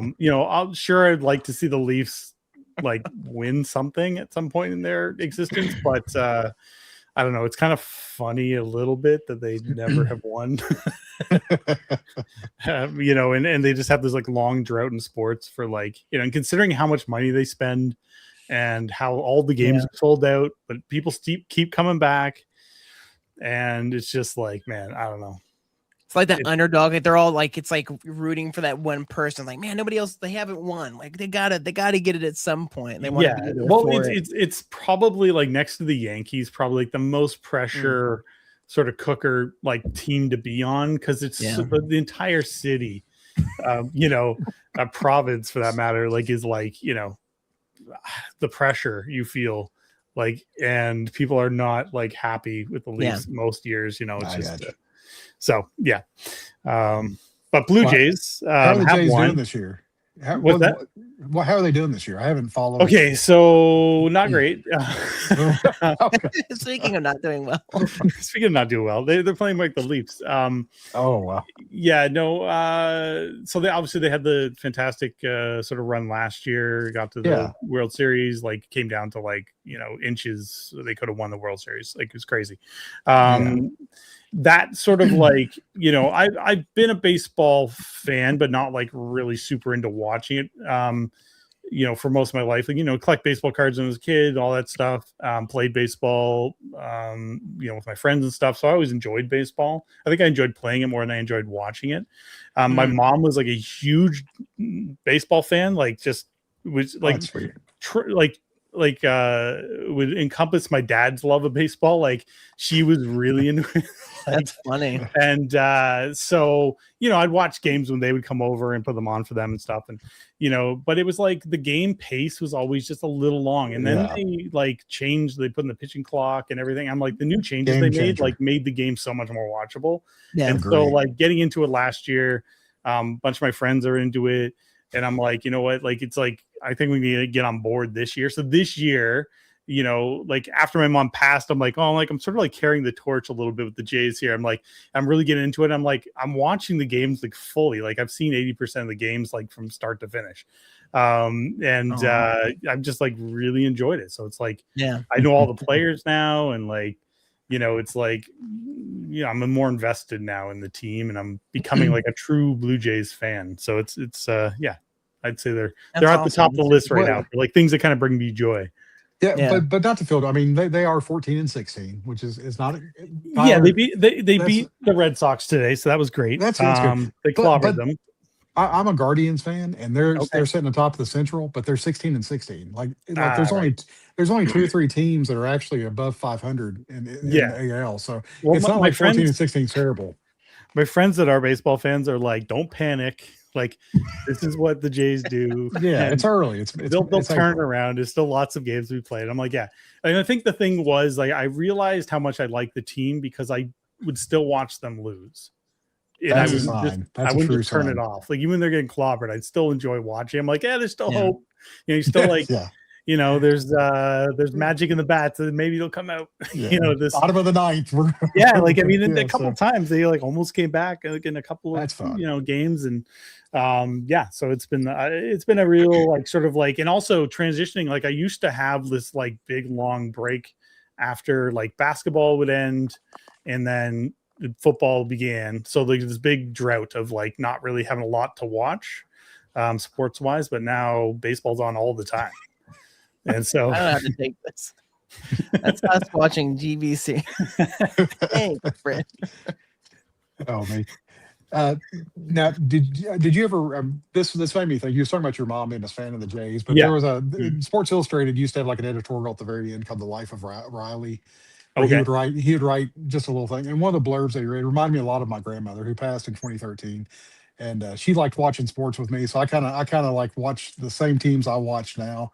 She cheered the Titans on, that kind of thing. Right. He wrote a wonderful article, and she was a fan of, his mom was a fan of a football team, and they were wanting to put like a dome on the stadium, and it was just a tearjerker. I was sitting in the barbershop reading this article, and he's like, please don't do this. That's still how my mom watches the game, because his mom had passed away, and it was such a beautiful article because it's the things that like are generational. We're connected through these teams that we love and that we hate to love, and we just get angry with, but we can't stop watching because, I remember being in the 90s watching the Phoenix Suns lose to the Chicago Bulls because my grandma liked Charles Barkley. Like that was her favorite player. And just those memories like that carry on throughout these teams. So it's something that your sons, as you watch the Jays with them, their kids, they. Although my kids hate baseball, so there's that. But maybe they'll come around. Like at some point in time, the more I watch and the more it's on, like it'll be like a thing, But also, I get kind of heated when I'm watching sports, so like my kids try to be like, we don't like that energy, And but one of the cool moments, my mom was in the hospital. Like I was like trying to keep her spirits up and stuff, and I was like, the spring training's starting, and I'm like, like next week, and I gave her something like kind of look forward to, and I brought my like iPad in, and we watched the first opening spring training game together. So it was like, there's like this fun connection now that I have, like it's a little bit deeper. So that was cool. So Blue Jays all the way now. That's awesome. Let's just hope your kids don't develop a love for baseball and become Dodgers fans like Skiff. There you go. Skiff just popped in. It's like, let's go Dodgers. It's like if a team buys half the major league talent on there and just their roster is loaded with all-stars. Well, I couldn't really complain though, because like the Blue Jays are like fifth most like expensive team, so they're up there with spending money on these players, but they haven't like Yankee and Dodger obnoxious status yet. It's not like they have like the like if they had the Brewers budget and they were going against like the Dodgers or something. That's true. But So I Well, made it in nobody asked, but my team is the Braves, the Atlanta Braves. But that's because Braves, I've got okay. a whole bunch of family in Georgia, so it's like Georgia, then them and the Bulldogs. So But with the Braves too, growing up and with Turner Sports, TBS, the Braves were on like every in Yeah, the they were on 90s. all the time. Yeah, I used to get them in Yes. Canada. Oh, Like yes. like I was very familiar with the Braves just because we'd get on TBS. They really pumped those. Craig Maddox, and was it Maddox Yeah. played for them? Yeah, Maddox, Smoltz, Yeah. Glavin, Avery. That was kind of Yeah. like their murders were back then. And look at us talking baseball. Tyler, you're talking baseball. I also played. It's funny. I'm not a big sports person, but I played most every single sport except football. I played basketball, soccer, baseball. I stuck with none of them. I gave up I was like, I'm not a sports person. Parents, Right. I just want to do art. And they were like, but no, try them. But I did like soccer. Soccer, I kind of wish I would have stayed with. I think I enjoyed that one the most. So I'll share a fun baseball sort of kid story. So I wanted to play hardball, but like me and my friends would play like a pitch and bat sort of scenario against the wall. You have like a square on the wall, and that would be your strike zone. Yeah. And we'd play with the tennis ball, and you get a lot of action on the tennis ball and stuff. But we'd beat each other a lot because it happens. You get wild pitch. Yeah. And I used to just be like, man, like all the kids at this level, like it was like probably like 11, 12 years old.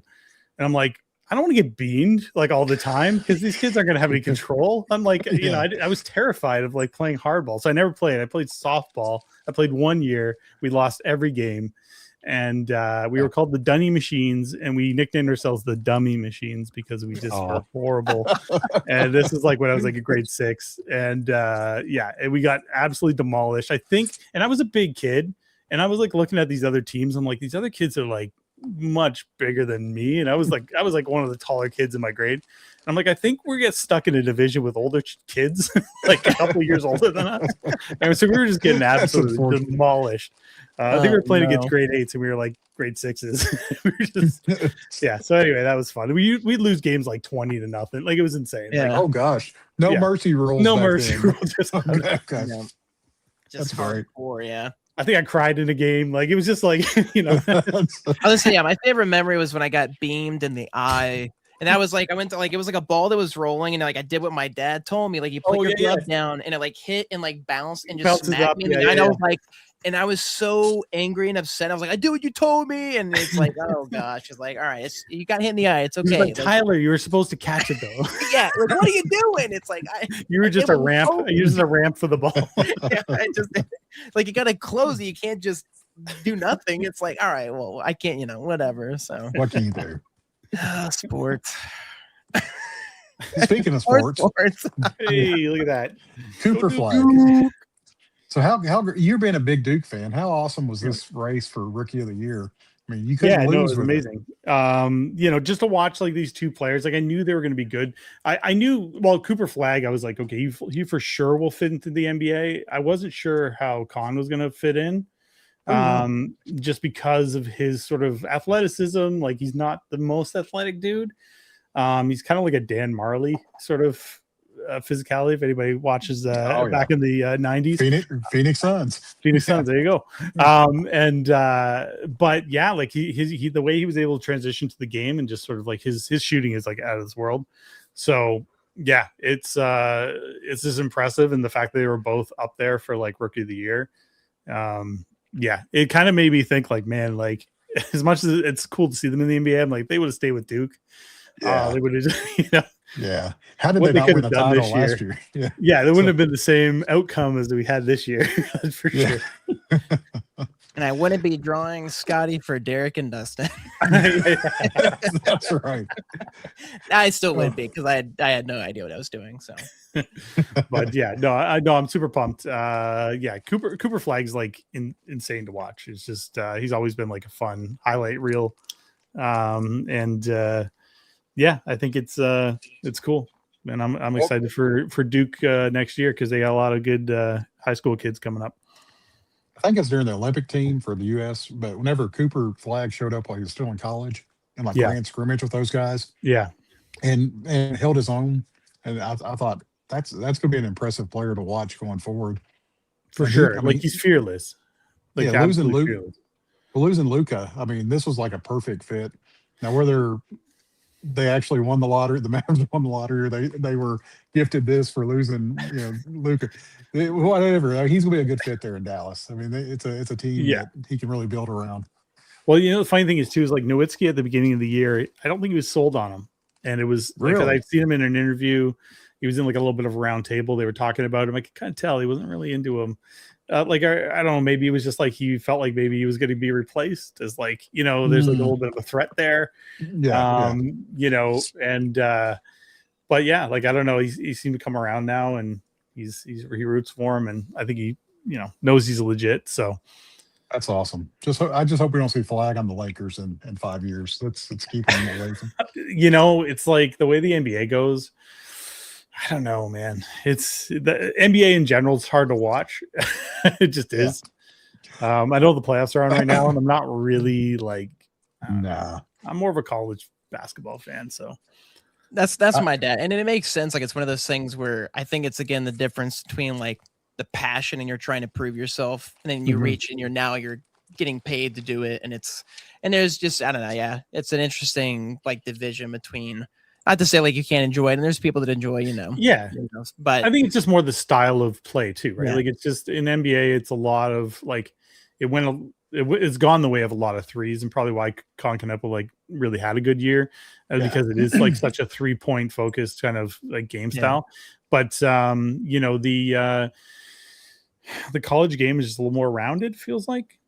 For the most part. And it's the 2 20-minute halves too. I mean, it makes it when it gets down to those final few minutes of the second half, it feels like there's more at stake, and the time goes by. It seems like those last 2 or 3 minutes just fly by, but they could score 20 points. It's more consumable. Like it's an easier, you just don't have the name recognition for a lot of like the players. I mean, I think that's, but still. Well, I think that's honestly the more interesting because you don't have the name recognition, but it's like, again, everybody starts out in college. Everybody starts like at some point. So it's like finding that more so in like their prime or like their beginnings rather than waiting to hear the name or, whatever it is. So kind of following people's, past, kind of like y'all are doing, with this, with these two. So, yeah. I just saw one of the comments that Thunder up. Definitely like, I would like to see Thunder like, go all the way this year. My friend Billy Martin from Good Charlotte is a huge Thunder fan. So, nice. I'm like, I want him to have a nice NBA finals this year. So that'd be good. Well, one of the things we were talking about the 3-point line in the NBA, and Steve Kerr, who's no longer going to be a coach at the end of the year, has said that they should eliminate the 3-point line to fix the modern NBA.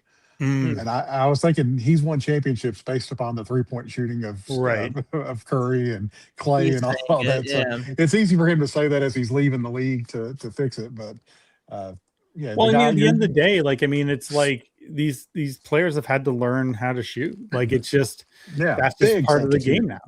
And I just don't like. I don't love. I think the thing it's not the 3-point shooting that bothers me as much as the isolation. There's a lot of like star player isolation that happens, and it's just I don't know. I enjoy the teams that move the ball more and get everybody involved. So, well, speaking of Duke, there's another big Duke fan in the chat. Who's coming up next? I think it's Seth. Oh, there he is. Seth is a massive Duke Blue Devils fan. So this is a picture I got of him. I did not in any way doctor this image. This is just straight from that's a straight photo from Facebook. That's horns and everything. So Seth is a lawyer. We are going to get sued one day. We pick on the lawyer more than we pick on anybody else. That's true. Yeah, that is probably not a great person to pick a fight with. Oh my gosh, that's great. This was fun to put together. So I was asked to put this together because you are still a part of Derek's favorite things, Seth. Well, Seth did buy cover 49, so I'm like, Seth's definitely. Up there with one of my favorite things at the current time.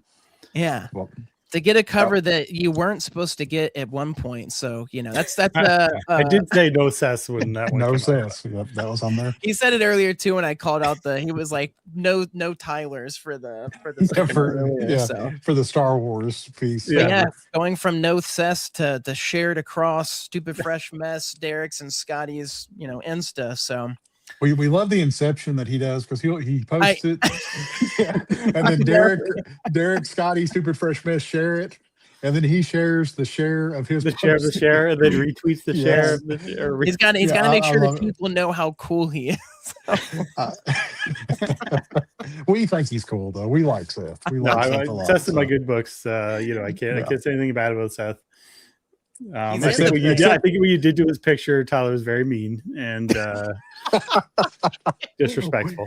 We kept the receipt. To be fair, though, you did just say devil. I went like it hit me. I was like, "Oh, sports." I was like, "Oh, Blue Devils. This is perfect." Yeah, Tyler took that in a different direction than what I was thinking. Yeah, I took creative initiative. You know what? Your creativity this episode is just kind of like a next level. So we got the bar. Plug. We've got it's just too much. If only he could use this power for good, we would be in good shape. So. Hey, I make people happy with Hello Kitty, so that's during the day and night. I play more of the villains. So that's right. I like it. Oh, my favorite things. It popped up. Okay, I forgot about that. Are you a Ted Lasso fan, Derek? Or I saw the first 2 seasons. I did not watch season 3. You've got time. I like it. It did. The second season kind of wore on me a little bit. I didn't like the turn that happened, and I'm sure it'll come back. But when the what was it like his sort of assistant Nate the Great.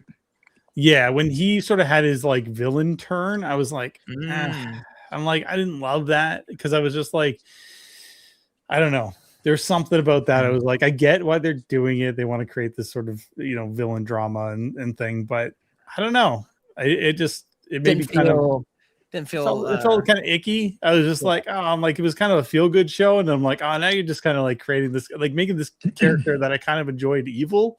Like they almost made him like evil in a weird way, but a weird evil. I don't know. I was rooting for him, and then I'm like, how can I root for him? He's the villain, like kind of thing. And I'm sure, like again, maybe he'll have a redemption arc or whatever. But it's and I think just after that, I was just kind of like, didn't really go back to season 3, and that's kind of where it was. But I still think it's a great show. Yeah, well, there's a great. I mean, let me try to sell it for you. Season 2, I was let down by that because I like Nate. I like the actor that plays Nate. Yeah, there's been a few other things that I've appreciated him in, and I did not like that turn. But as someone that, Nate has been the person that has never been noticed, that has kind of been kicked to the curb and kind of underappreciated, and then all of a sudden, whenever you grow up with that chip on your shoulder, you develop a little bit of a paranoia where you think everybody's out to get you, and you start questioning everybody's motives.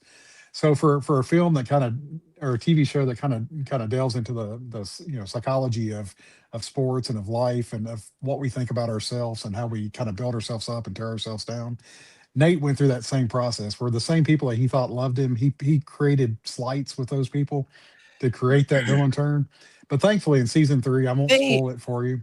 Yeah, they built it up, and I would say that like I think it went kind of 0 to 100, like you're saying, like season 2. Like I do agree with that. That it's like they were building up to it, but it almost felt a little bit too quick, that turnaround. Well, I think that was the thing. It was just like it was this abrupt face that he had, where I was it kind of felt like jarring, and I was kind of like and then also, I mean, the show. I think the thing too was like, and I started feeling sorry for Ted's character too much, where it was again, it was a feel good show. And then I'm like, oh, now really like kind of like a downer, and like his life's falling apart, and Nate's being a jerk. And like, it's like a lot of people are kind of like, because I understand that's how they write shows and they kind of push at you. But I'm like, I like the first season because it just had a nice vibe. Yeah. And then it felt like second season kind of went dark in weird areas, and I was like, it's kind of a bummer now. No, I can't argue that. I can't argue that. I guess because I kind of looked at it and I liked it because season 1 was Ted Lasso coming in and changing the team. And what I like about the package as a whole is that they then get to do that for him. Right. So I liked it because it had this full circle kind of moment where, and that's what I liked about it. That's what I love about most of the shows that Bill Lawrence does, is that like there's this gray area for everyone involved. Like everyone, has their light and dark side, whether that's the darkness they're dealing with or the darkness inside of them. And so I like that it was like, oh, we kind of get to see like Ted isn't, things aren't going well, like and how he deals with it and what they were building up. But that's just me. Like I like that where it like, it has that kind of, but I can definitely see what you're saying of like, it was like season 1 was, but even season 1 was like, just like that first episode ending, I was like in tears. I was like, oh my gosh, this is right. No, it has emotional things, but it's almost like dark. When I feel like a show, it's like filling my heart up to then rip it out. Yeah. Do you know what I mean? Like when I feel that coming, I kind of get like especially when I'm going into a show going like, oh, this is like a show that makes me feel good, and like I'm kind of happy afterwards, and I'm like, you're gonna rip my heart out, aren't you? Like this is season 3 comes back. This is a safe space. Okay. Yeah, season 3 brings you back if you give it a shot. Okay. Because there's a scene between Nate and Beard towards the end of the season. Yeah, where you kind of figure out how Beard and Ted met. Yeah, and it's not too far off from kind of what Nate did to Ted. And he's like, and then there's a line in there: you either judge everyone by the worst thing they did, or you judge no one by the worst thing they did, or something along those lines. I'm butchering it, but it just shows you that we all make horrible mistakes. Right. And we if we judge one person, we have to judge everybody that same way. We got it. And it just teaches more about forgiveness, because what was going on in the world, what's still going on in the world, and just all the animosity and people doing wicked things to each other. It shows you that if people are willing to accept that they've made mistakes, then they should be welcomed back in. And I like that redemptive arc they gave. Maybe you sold me. Maybe I'll go back to it. And I think it's at least worth checking out. Maybe like the first. I mean, I definitely out of all of them, like it was the strongest at the beginning, but I liked how it ended. I liked all of it. I'm curious to see this new season, because it is technically season 4. So I'm curious, because they talked about it, ending it. They felt like it had wrapped up well, but now it's they've got something obviously that they feel like they can kind of expand upon. So that's the thing. He's coaching women's soccer. Is that what it is? That's correct. Yes. Yeah. So we're trying, Britain. We're trying. Peer pressure. Yeah. When I saw the trailer and I saw I was like, I'm like, are they gonna try to recreate the first season but with females? Yeah. And that was my fear, and that may not be the case. But that was when I saw it, I was like, oh, is that what they're gonna do? They're just kind of like trying to relive the first recapture, season 1. Yeah. Yeah. And I'm like, I would be okay. You're almost like rebooting your own show in a weird way. Well, that's I would be okay. I mean, the same feeling that you got, that like I thought of it as I was watching the trailer, and just my next favorite thing is going to give away part of the trailer there too. But just it's only 1:09 long, but some of the scenes in it and the people that and just seeing Ted, and when he does the ASAPPP thing at the your ETA, I need an ETA ASAPPP, and you're thinking that's just classic. Like, yeah, he's like, as soon as possible, pretty please. And you're thinking, okay, that's classic Ted.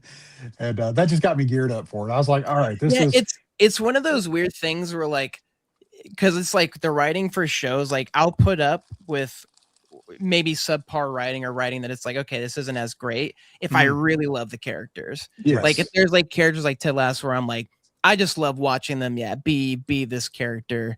But on the opposite hand, like it's like the other thing where it's like, if it's a not so great story and then like I have no attachment to any characters, I'm like, okay, there's nothing really holding me. I don't know if I've ever really had it where I'm like, I'm enjoying the story, but none of the characters I'm really. So I feel like those kind of have to go, hand in hand. But that's a good thing to think about, Tyler. I don't know. But I'm also, I don't know, my generation again, like they sell nostalgia, like anything nostalgia. I'm like, man, you get reboot something, whatever. I'm like, oh my gosh, like I remember that. Like I can't wait to watch this. It's the same thing, and I'm just like sitting at the TV, like, yes, this is great. So I don't know. Yeah. Well, I was the biggest proponent of it not coming back. I was like, season 3 was perfect, had a good ending to it. Everything's great. But whenever I watched the 1-minute preview for season 4, and I got so excited. You're like, you probably I thought, oh, Hey, Like, everybody points it thanks, out anyways. Tyler. I'm just, Thanks, Tyler. I'm just going with it. Well, it got me so If excited. Tyler's old, then me and Oh. Dustin are ancient. I'm just saying. Yeah, I mean, I've always got. We're a decade. I'm at least a decade older than Tyler, so I feel. I turn 34 soon, so you know. Yeah, but I'll be turning you're 45, like, so you're never you know, catching I'm up. almost with us. halfway to 40. Yes, young. You can almost be your father, just almost. Yeah. Well, yeah. No. All right. It got me so excited that I went and downloaded the new Mumford and Son CD that came out in February. CD, gosh, there's my. Speaking of age, You got the image there, the CD. Went to iTunes, 14 You get your tracks for 8-track tape. $7.99. Pop my vinyl out, and that's. Oh man, LimeWire. I downloaded it off LimeWire. Tyler, did you ever experience LimeWire? Oh yeah, LimeWire. Yeah. Okay. That was like. That was. I was very young, but we mixed our own CDs. Yeah. But Rubber Band Man was the song that they play on the trailer for Ted Lasso season 4, the official teaser for Ted Lasso season 4. Mumford and Son, obviously, they sing the theme song or the opening credit song to for Ted Lasso. Great band. This CD is really good. This Rubber Band Man song is great. The other song here with Chris Stapleton is really good. And there's the banjo song's really good. I've only had it a couple of days because I just downloaded it, but it's really worth getting and listening to. It's one of those that you can put on early, listen to all 14 tracks, 15 minutes later, really enjoy it. And before I jump off of Ted Lasso, the show, it's all Ted related.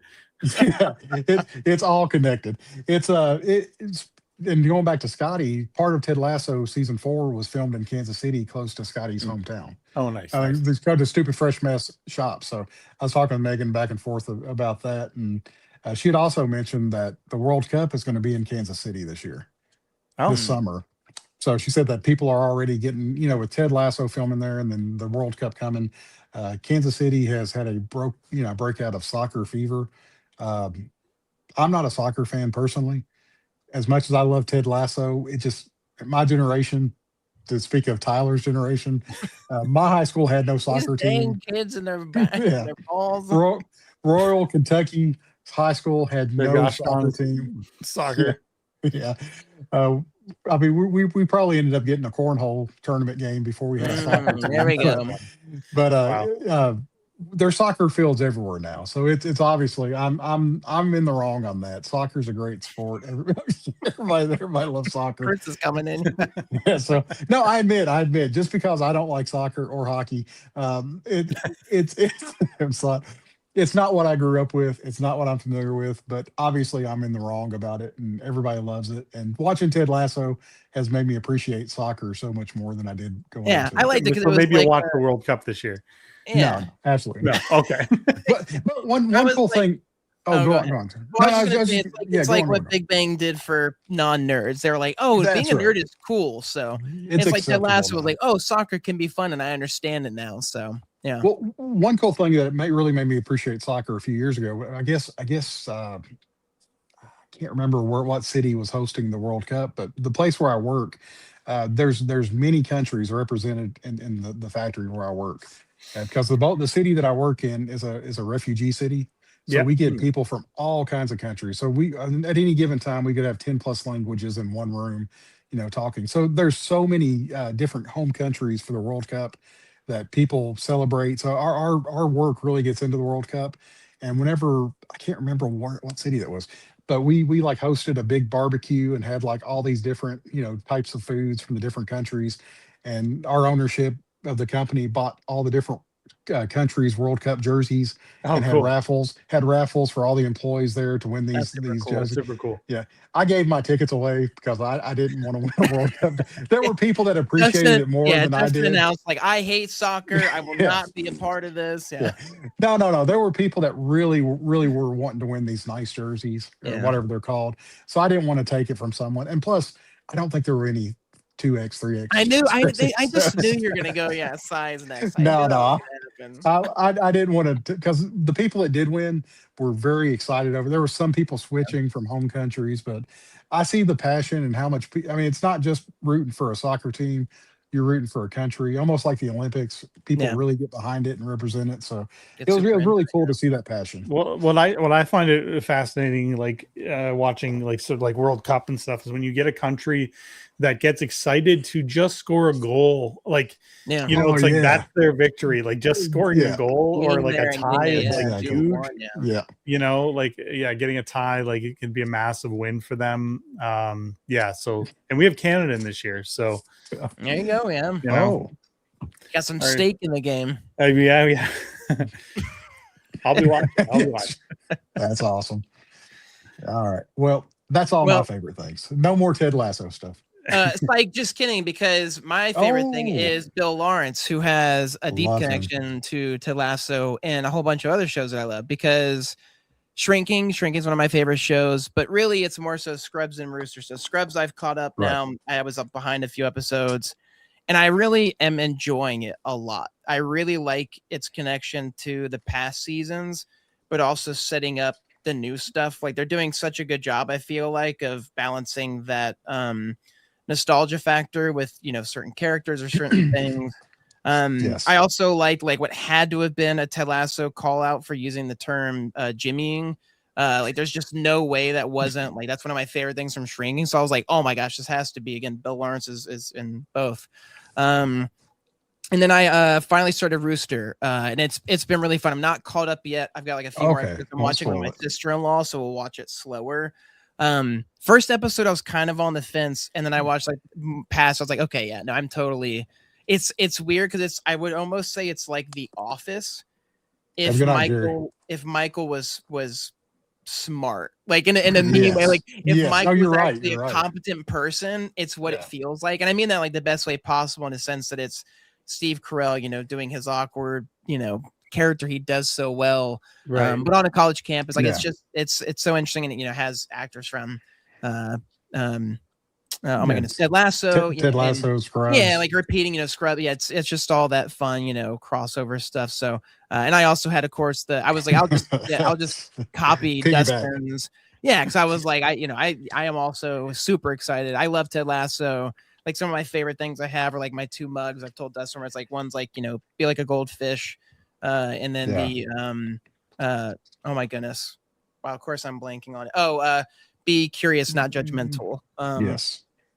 So I just love, like you said, the positivity, and I feel like Ted Lasso kind of kickstarted a whole series of that kind of stuff. So glad to have it. And then of course I'd be remiss if I didn't Oh, at here we least go. drop one thing K-pop. So Anua's coming out with a brand new wave of skincare products that are K-pop Demon Hunters Finally. themed. So I will be wearing my face mask so- next week. I will be I love it. applying my facial cream. Like I'll be right there with all the thousands of other, you know, young women probably buying this product. Yeah. And No and judges. No perfectly judge. fine. Yeah, No with it. judgment. So, I want to look like Mira, you know. Little They just- judgment.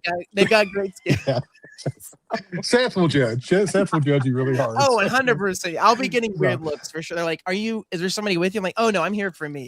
Yeah. And I'm, they're like, you're first in line. I'm like, yeah, no, I'm I'm getting this stuff. So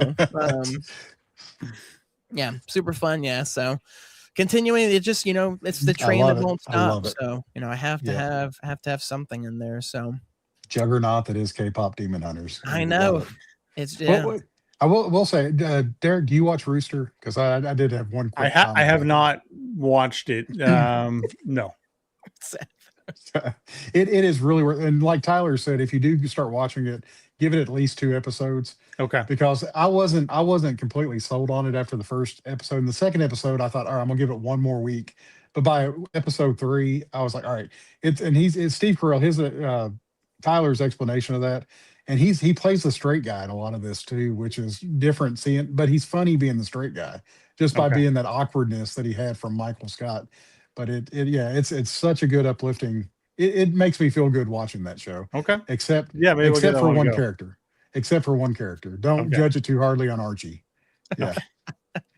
You'll know Archie when you see him. Oh, And goodness. just a shout out to Tyler's awesome graphic here. Yeah.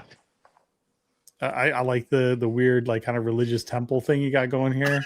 The yeah, upside down cross. It's a bit like Yeah. an Antichrist sort of weird thing. But hey, Oh you know gosh. what? No, I It's definitely It's an thought Art about Diesel. that It's Art too. Diesel. Art Diesel. It's I all know, like I it's thought- all like I don't know. Maybe the Yeah. Exorcist portion of Fairyland really rubbed off on maybe you. maybe it's just my inner darkness. Really, it's trying to I get think out. so. I think this speaks like volumes. I'm I was I am ask going to if be this removed one as a is- deacon for my Yeah, church after if this one is things, just Derek. as scary as the other The upside one. down cross is a good, nice touch, Yeah. though. Like I mean, It's an Art yeah. Diesel. Yeah, these hidden messages, it's like the like Illuminati. Like I'm going for it's like the well, that's what symbol I'm saying. within Like a almost like symbol, with the so. way you worded it, it almost like you feel like it says anti and then also Christ in that top word. It's got the like two. Tyler. There's a weird. I don't know. Like Dustin, are you picking up on what I'm putting down here? Like I wasn't until some you said hidden- it. That was there's some hidden messaging going on. It's an easel, okay? off the line. It's an alley. I'm never making graphics again. Well, next time Derek comes on, it'll be blurred. There'll be a blurred image right here. It'll just be basic text. Even then, somehow it'll have like some like I'll make like a background instead that has like subliminal messaging or something. The logos. Never. Oh man. I wonder if any of the other viewers are picking up on what I'm seeing. I They're don't like, know. Like they're like we maybe weren't Yeah, before, right. but we are now. maybe There's it's a me. certain Maybe dip- it's me. Maybe it's me, but I think it's you. But maybe There's- it's me. I think it's you. I like that. Yeah, all right, there's a It's certain like it's not demographic me, that's it's going you. to It's like start. I think it's me. And maybe it's you. Yeah. I think it's No, you. no, no. Yeah, I'm pretty sure. All right, Fan Expo Denver. We got to get off that topic. Tyler's not going to sleep for a week now. This is going to be like running to his church the second we're done. My Oh, mom's man. calling me. She heard you. Yeah, my mom's Oh. calling. She heard you talking, Derek. So thanks. I Like appreciate it. Dustin. You got me in trouble. Speaking of getting in trouble, Fan Expo Oh, Denver. Scotty and Brett Bean's going to be there with the crew. Megan's not going to be there for this Yeah, one. they're gonna because get in so much trouble. Yeah. So yeah, we've already described it as the Hangover Part 4. So we're going to have. Oh, God. Without their handler. Yeah. Yeah, without Yes. Megan there. I think Skeff's going to be there. I think did he say Skeff was I going to be think there? yeah. So Yeah. Skeff and maybe John. So no So- responsible adults. In the Yeah. room. Absolutely not. Just chaos and Just anarchy. John. Yeah, that's it. Yeah. Even John, I feel like, John's I'm someone. not gonna stop. Like Yeah. they're all maybe adult. Steamrolled. No, thank Yeah. you. I'm good. And Heroes Con, this list just keeps on growing of good buddies. Oh, we that are still gonna need be to Heroes Con. add Jay, right? Yeah, and that's what we were kind of waiting until because they haven't did the last round of announcements with Okay, Jay's so it's gonna not be okay. I can't remember if they actually officially had. in. No, but Jay's going to be there, so we'll add him next week. Just even if it's not on Yeah. their site yet, we know he's coming. So yeah, Put like we're an gonna put him asterisk on there. next to it or an upside down cross. So The Heroes. So in 2027, our goal is to have Derek's name on this list. That's our goal, or to go to a Toronto con to see Derek. There we up go, yeah. So it's one of those two things we're wanting to make happen. And we I will like do a that. live show. Could you imagine the three of us in one room doing a live show? Could we- That'd be wild. it would be wild. it would be. Yeah. It'd be like getting like Seth, like when we do our the three of us together. So Oh man. So previews, we'll run through the list. Next week will be a Scotty Talk episode, so it'll be something different. We Nice. won't have a guest on. The week after that, Bill Cox will be on May 11th. Thanks for including me. Well, I just assume you're. Yeah, Seth's always in with us in presence. But Bill Cox will be on May 11th. We'll discuss Calf Live. And I did, whenever I appeared on Bill's show, Derek, like for a collector show, and Yeah. I did drop your name on there pretty hard. Nice. But Thank you. he said Derek Laufman. I said, he's Canadian. But I didn't mean, because he was like thinking he was thinking of the con circuit. And he's like, and I was like, I was like, he hits the cons up north, so that's why you wouldn't have seen him down here at any of the cons. But it just sounded so bad because when he's like, you were I'm like, not but quite- he's Canadian. It's I'm like, not as familiar with no. his work, and I said, well, he's Canadian. He's And I was Canadian, like, so it's not very you know good. what that means, yeah. But then I like, You there can was see the actual realization in Dustin's eyes, like, oh wait. But I showed the helicorn that you had sent us after our first show together, plus the cover for 42. Yeah. And then I like started directing people to your website. Nice. And someone commented, one of the people watching commented, he went from hating Canada to being Derek's art rep in a matter of like 5 minutes. So But no. Canada's a lovely place. But yeah. So Bill, hopefully, we told him you'd be great at OEX Expo. So we're trying to get you to Orlando with us Okay. because the after hours in Orlando are pretty wild too, according to Tyler. Tyler's got some stories we can talk about off air. So. Oh goodness. But yeah, but he'll be on May 11th. They do a virtual con. I don't know if you're a member of comicartfans.com, Derek, but it's a good place No. to show art and sell art on there. Oh, okay. Yeah. Yeah, but it's the biggest collective of like art collectors where everybody shows their collection Oh, on cool. there. Cool. And they have a virtual con. I think this is going to be the 13th one that they do. They do one in the spring and one in the fall. So it is the following weekend after Bill's appearance on May 11th. So we'll have him on. He's going to show us some of the backroom scenes of behind the scenes of CAF and the booths there. So looking forward to that. And then, oh gosh, do you know this guy? Back again. Oh, who's that? May 20th. Handsome devil. Well, we're hoping we could keep you. We're doing 4 in advance every time, and our goal is to keep you in this rotation for as Every long 4 as we weeks, can. yeah. Every just lock me in. So please do. Derek looking once a forward- month. Yeah. So we found out tonight. This is the Kickstarter date. It goes live. Do you know what time it goes live, Derek, or has that been established yet? It'll probably be noon Eastern time. That's typically when I launch. Cool. It kind of gets like West Coast people up. Also, the European fans will be up. That's a good point.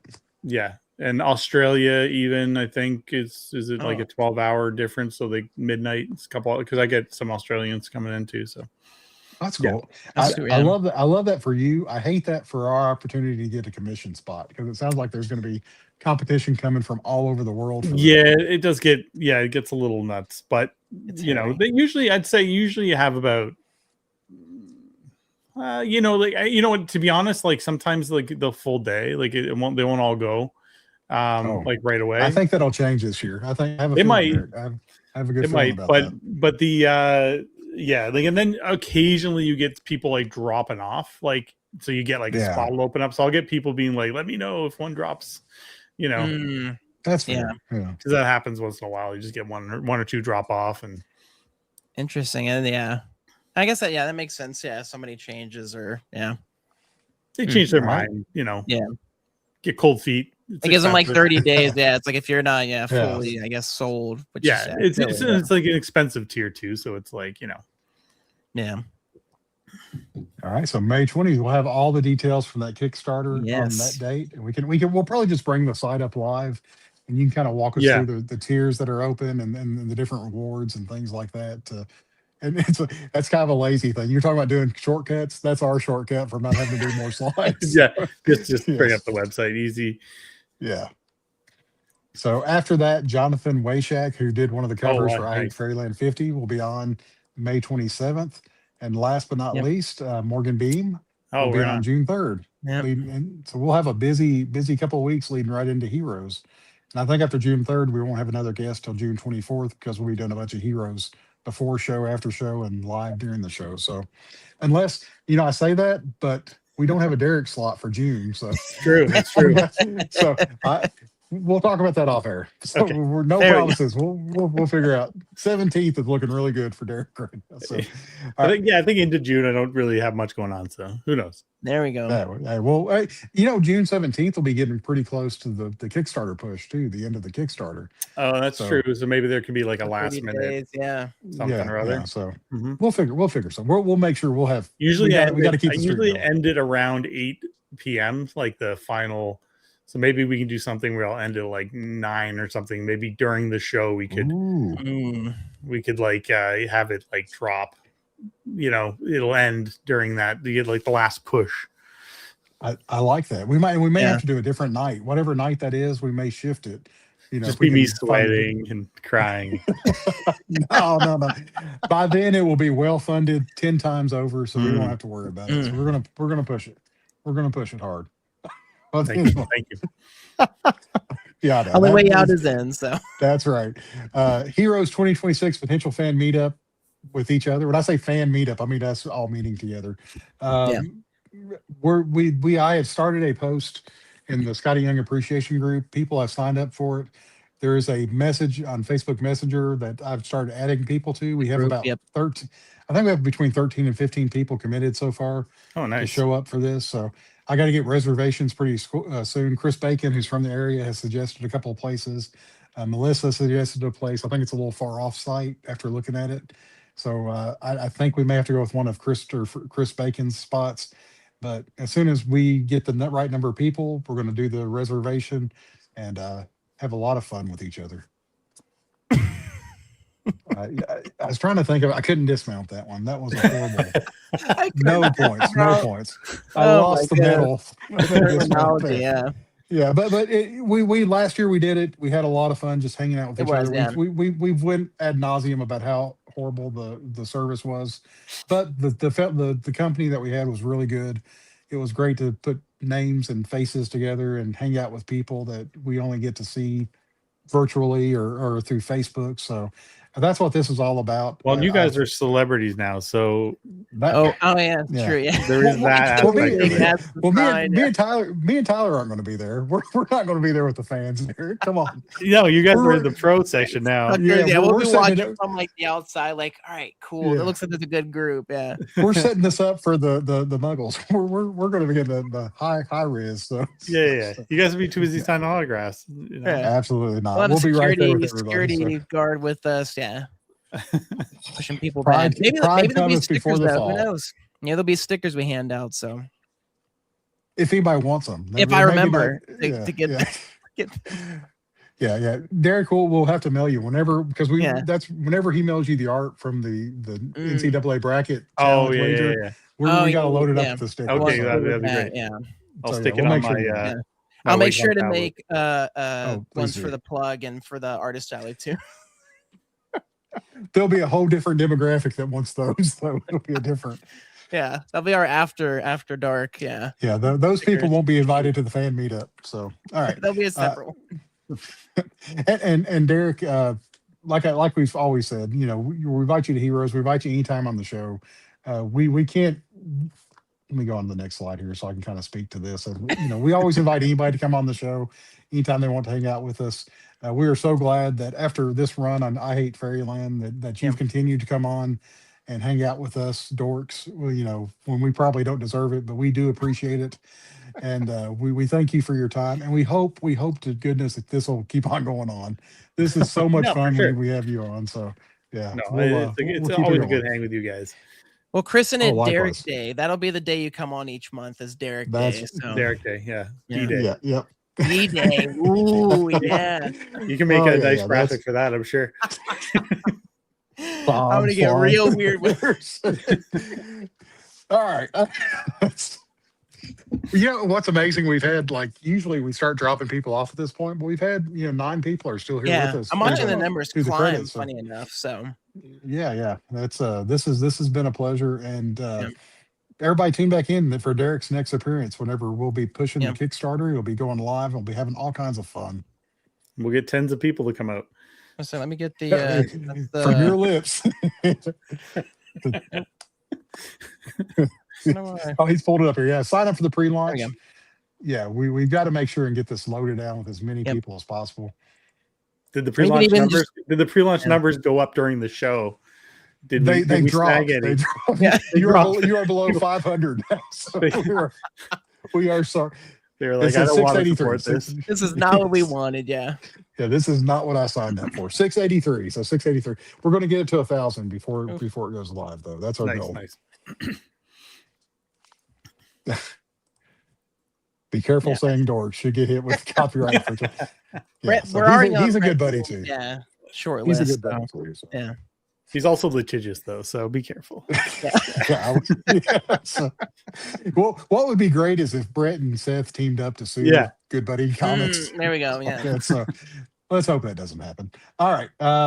That's all I got. Thank you so much, Derek, for showing up. Thank you for everybody else that showed up. Yeah. And thank you all for celebrating I Hate Fairyland 50 with us. Yeah. We've loved Scotty's first 20 issues. We love Brett's 20 issues. But Derek, your last 10 issues have just breathed fresh air into this. Usually in comics that go on, you start getting stalled out. But these last 10 issues have just kept it as fresh as ever. So thank you for coming on and doing the wonderful job that you've done. Thanks. Everybody go out and buy 50. Hey, go buy 50 That's right. and post Go- yeah. pictures. Post And pictures buy on my, socials, and buy on my Facebook. cover of 50. Yeah. There we Both go. covers. Both covers. Yeah. Even Both the my naughty Derek, covers. yeah. The other Even the naughty cover, one. then, you know. Yeah, hey, Scotty. Yeah. Like eh, he can get his Yeah, writing. That's Tom McFarlane, whatever. McFarlane, yeah, he's doing okay. Yes. Holy cow! I mean, not to. I said I was done, but have you all been watching Todd McFarlane's Whatnots? No. Like just like his you've been personal talking copy about books. them. Yeah, how crazy. Yeah, like his personal copy books. They're all selling for like over $1,000 a piece. He just signs them and puts Yeah. them up. And Todd's like, "Whoa, you guys are paying this for that book? Wow!"